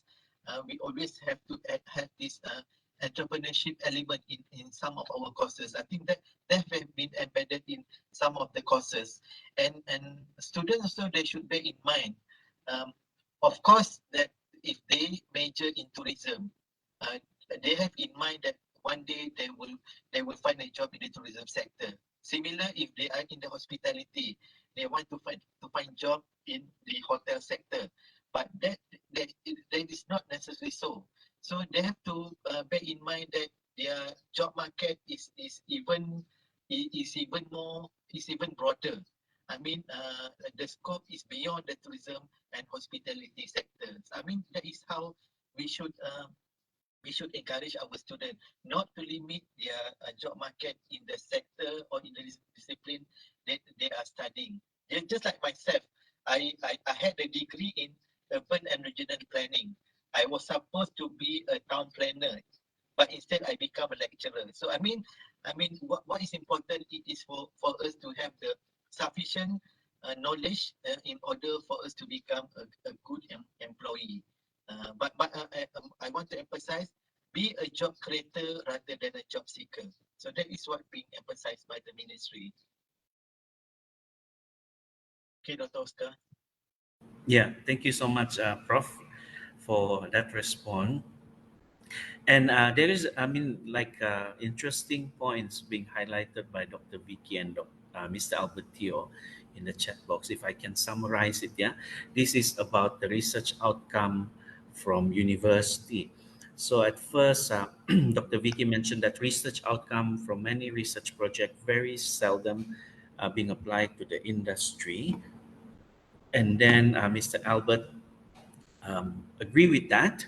Okay, I agree with you that most industry practitioners don't read research papers. They are often too technical and not easily accessible to the tourism players. So perhaps the university should publicize it more and make it more easily accessible. So, from your perspectives as professors, how do we, channel our research outcomes to be more, how to say it, like practical and easily to be understood by the practitioner, and also for them to easily access, yeah, these outcomes? Because I mean, as we know in the academic arena, sometimes, like if we publish research in a high impact journal, I mean, audience or readers have to subscribe to that journal in order for them to download these papers. So yeah, maybe I'll start with Professor Dr. Ahmad Puat for your response, Prof.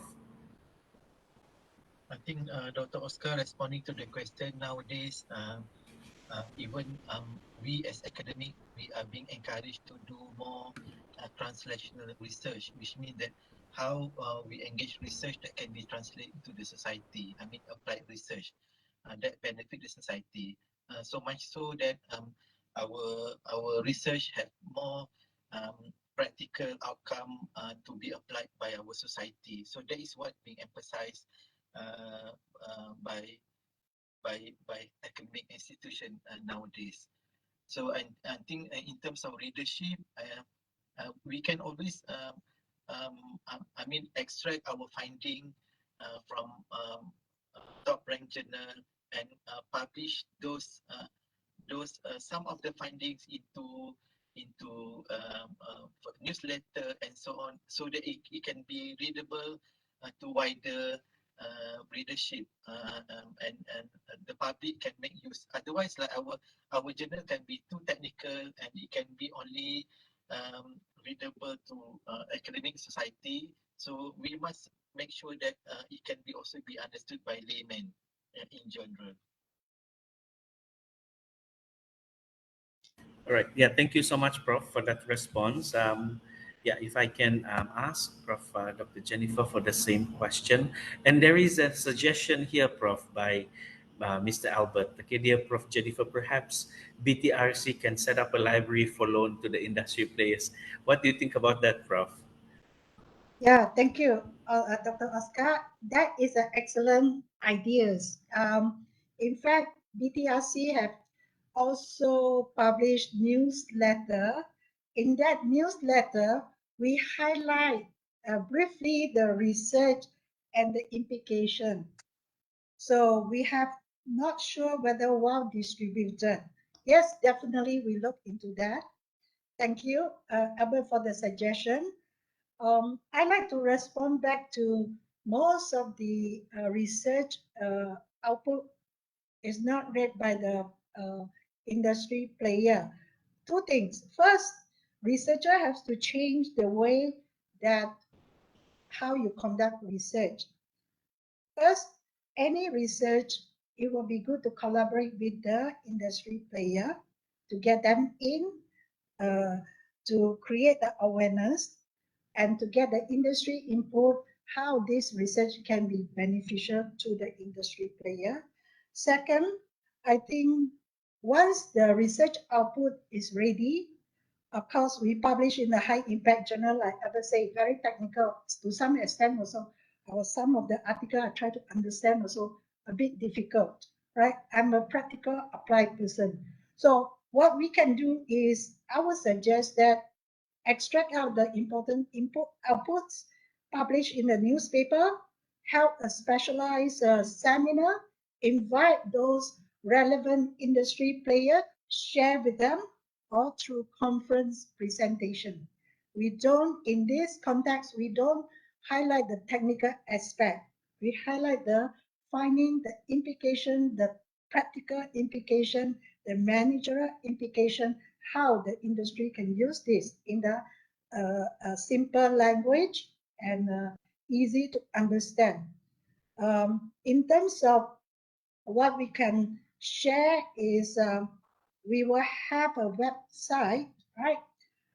A corner of website to provide summary of all the research finding, and then we can share and open freely for industry players who are interested to read. We can actually sort of WhatsApp or email to inform the respective industry player. That's all for me. Thank you. Yeah. Thank you so much, Professor Dr. Jennifer. I mean, again, a suggestion by Dr. Vicky in the chat box, yeah, is to include industry personnel in students' research of Viva. Student research, Viva of research presentation, and not just limit for academics. I think, yeah, we can consider that as well. And also by Miss Sophia Hong, probably more user-friendly website of font apps. Yeah. So, yeah, and so before we close the discussion session. Okay, I would like to invite if uh, Prof. Dr. Ahmad Puad and Prof. Dr. Jennifer have any last word, yeah, or to conclude the discussion for this morning. I think I'll start with Dr. Ahmad Puad. Any advice, Prof, for our industry partners who are here today, and also for students, postgraduates or undergraduate students who have joined this morning? Just to reiterate that, as I mentioned earlier on, that we have been through a very difficult time through this pandemic. And as I mentioned, this is actually exceptionally rare pandemic. In the past, crisis was often localized. It's only restricted to certain geographical location. And this time around, that we had a crisis that is engulfing the whole world. That no single country in the world has not been spared from this pandemic. So it's a very huge scale and impacted the tourism industry very badly. Unfortunately, we are in the tourism industry, so we have been through the tough time. So it's a quite challenge for us to recover and back to normal. But I'm sure through our previous webinar, in fact, I remembered the statement remark from Professor Jafar Jafari. He mentioned that tourism industry is here to stay. What does it mean is that we will not forget, we will not get away the traditional tourism, the conventional one. We still want the face-to-face. And in fact, we mentioned that ever since the travel restriction was lifted by the government, that now we are seeing that the industry is improving gradually, and we hope that we would return to the status quo that we enjoyed during the pre-COVID. But of course, with some restriction, with some risk-taking measures that we have to go through in a few years' time before we will back to normal. So I'm sure that the industry will remain strong and will remain competitive. Okay, Dr. Oscar, that's it. Yeah, thank you so much for that advice, Professor Dr. Ahmad Puad. And Professor Dr. Jennifer? Yes, thank you, Dr. Oscar. Um, I hope I hope all the participants are able to pick up some pertinent issue challenges as discussed by and presented by the industry players in the first day, and to gain an insightful understanding the changes in curriculum and also research agenda is inevitable, right? With this, I hope everyone will be able to have some kind of mindset changes, the expectation, their behavior will be so-called easily adapted in this new normal context. We need to change and we have to move forward. For us to move forward and for the industry to move forward, academician and the industry player need to collaborate, need to work together, because the knowledge that required to revitalize, to rebuild the tourism industry will be different. So industry have to continuously feed us, the academician, what are the changes? What are the emerging issue? What are the problems? So we as an academician can embed it in the curriculum. We as an academician can set forward to do in-depth research and provide them the necessary finding. Yeah? So this is what the aim of this conference. I also would like to thank all the distinguished speakers, their valuable times to share with us. and the audience or the participant. I hope this today's conference will help you to open up your mind. What kind of environment, what kind of business landscape we are moving into.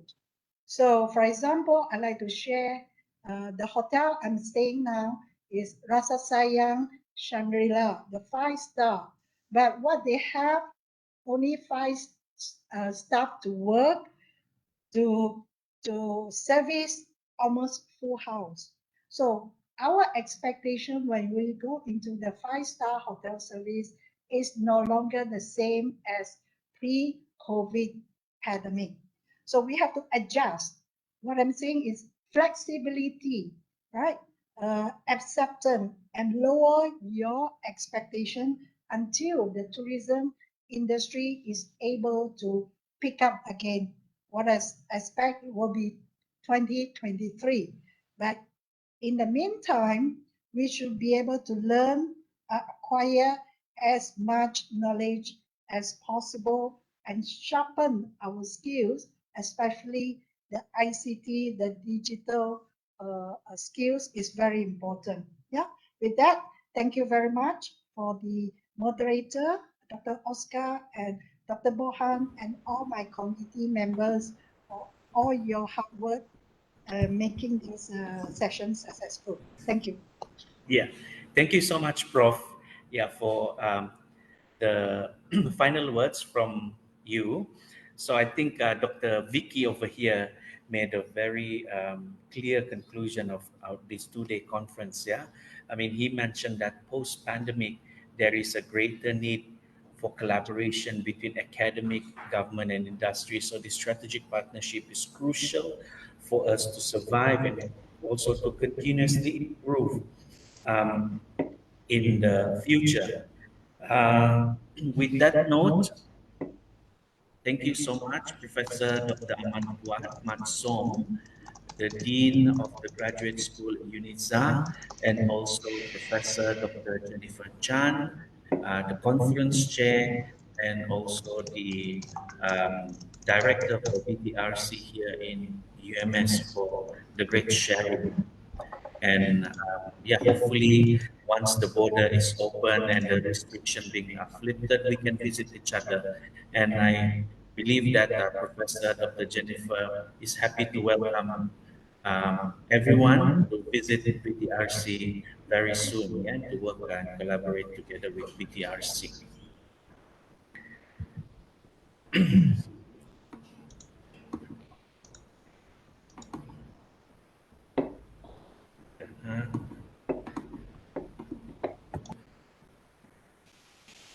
So we are not at the end of the today's conference yet.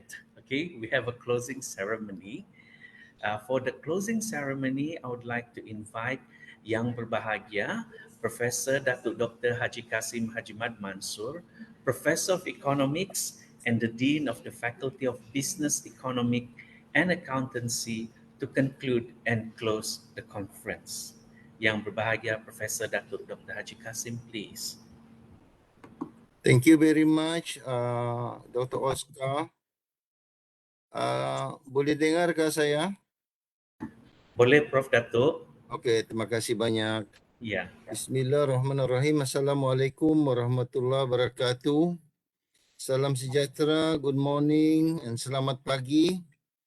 Yang berhormat Datuk Joniston Bangkuai, Assistant Minister of Tourism, Culture and Environment, Sabah, and the Chairman of Sabah Tourism Board. Yang berbahagia Profesor Dr. Ahmad Puat Matsom, Dean the Graduate School UNIZA. Yang berusaha Profesor Dr. Jennifer Chan Kim Lian, Conference Chair, Professor and Director of the Borneo Tourism Research Centre, University Malaysia Sabah. Yang berusaha Dr. Gana Damba Gantemur, the keynote speaker of this conference, Executive Board Member, Asian Ecotourism Network. distinguished guests and invited speakers of the conference, industry partners, conference participants, organizing committee members, university faculty members, and the fellow students. It gives me a great pleasure to address this closing session. Let me again, and at this closing instance, thank you all for having joined this regional tourism conference, revitalizing the tourism industry and businesses in the new normal, transforming the face of tourism, adapting and reflecting on resilience.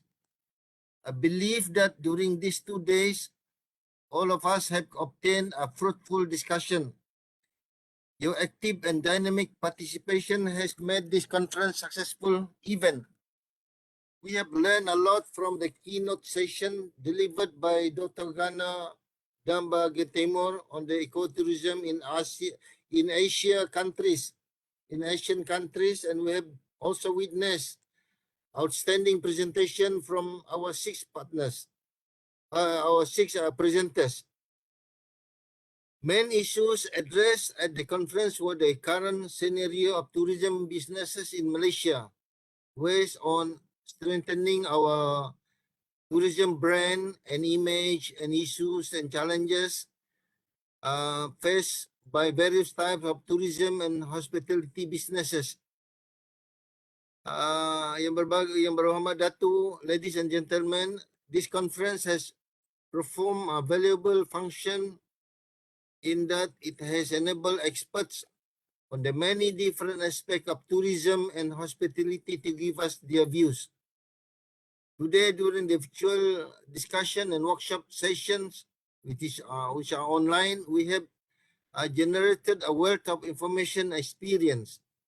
We have been able to discuss on the future of tourism education and research agenda for post-COVID-19, specifically on the review and changes of tourism curriculum. The engagement today has further indicated that we will only succeed if we strike the right chord in bringing all the stakeholders together, not leaving the researchers and academicians behind. And I can conclude that the purpose of the conference has been completely accomplished. Yang berhormat Datuk, ladies and gentlemen, I would like to take the opportunity to congratulate the organizer for the of the deliberation of the conference, which is Borneo Tourism Research Centre, BTRC-UMS, led by the conference chairperson, Professor Dr. Jennifer Chan Kim Lian, and her hardworking and dedicated committee, of course. Thank you all to all the committee members. I know you've been working so hard, preparation months toward this, having this successful conference. I look forward to continuing beyond this event. The very stimulating and instructive exchange of ideas as we had today. I trust that you all will take home further inspiration on how to foster the necessary change. I certainly will. Last but not least, in the name of Allah subhanahu wa ta'ala, Bismillahirrahmanirrahim, I would like to close my remarks and officially announce the end of the conference. Thank you and hope to see you again in the coming future, a similar conference, inshallah. Assalamualaikum warahmatullahi wabarakatuh. Thank you so much, Yang Berbahagia Professor Datuk Dr. Haji Kasim Hj.Md.Mansur, for the closing remarks. Thank you so much also for your time, Datuk, this morning. So, guys, before we end this conference, okay, it's the end, yeah. But before we end the session, I would like to invite all participants and attendees to turn on your camera for our final photo session.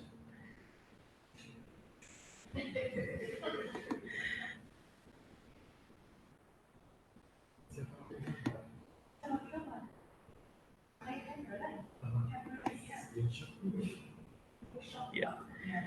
So smile and say, yeah, the secretariat, yeah, will be taking the photo. Keep smiling, yes. Yeah, I will of the photo shoots and then everyone smile and then I'll be going next. All right, 1, 2, 3.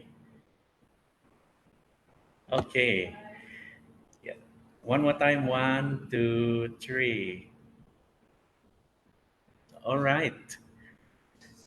So thank you everyone who have participated in the Regional Tourism Conference 2021 with the theme Revitalizing the Tourism Industry and Businesses in the New Normal, Transforming the Face of Tourism, Adapting and Reflecting on Resilience.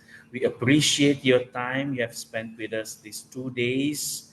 And again, we'd like to congratulate Borneo Tourism Research Centre for organizing this fruitful and interesting seminar. We hope to meet everyone again in the future. Have a great afternoon and stay safe. Thank you so much. Yeah. Thank you.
Welcome to the jungle.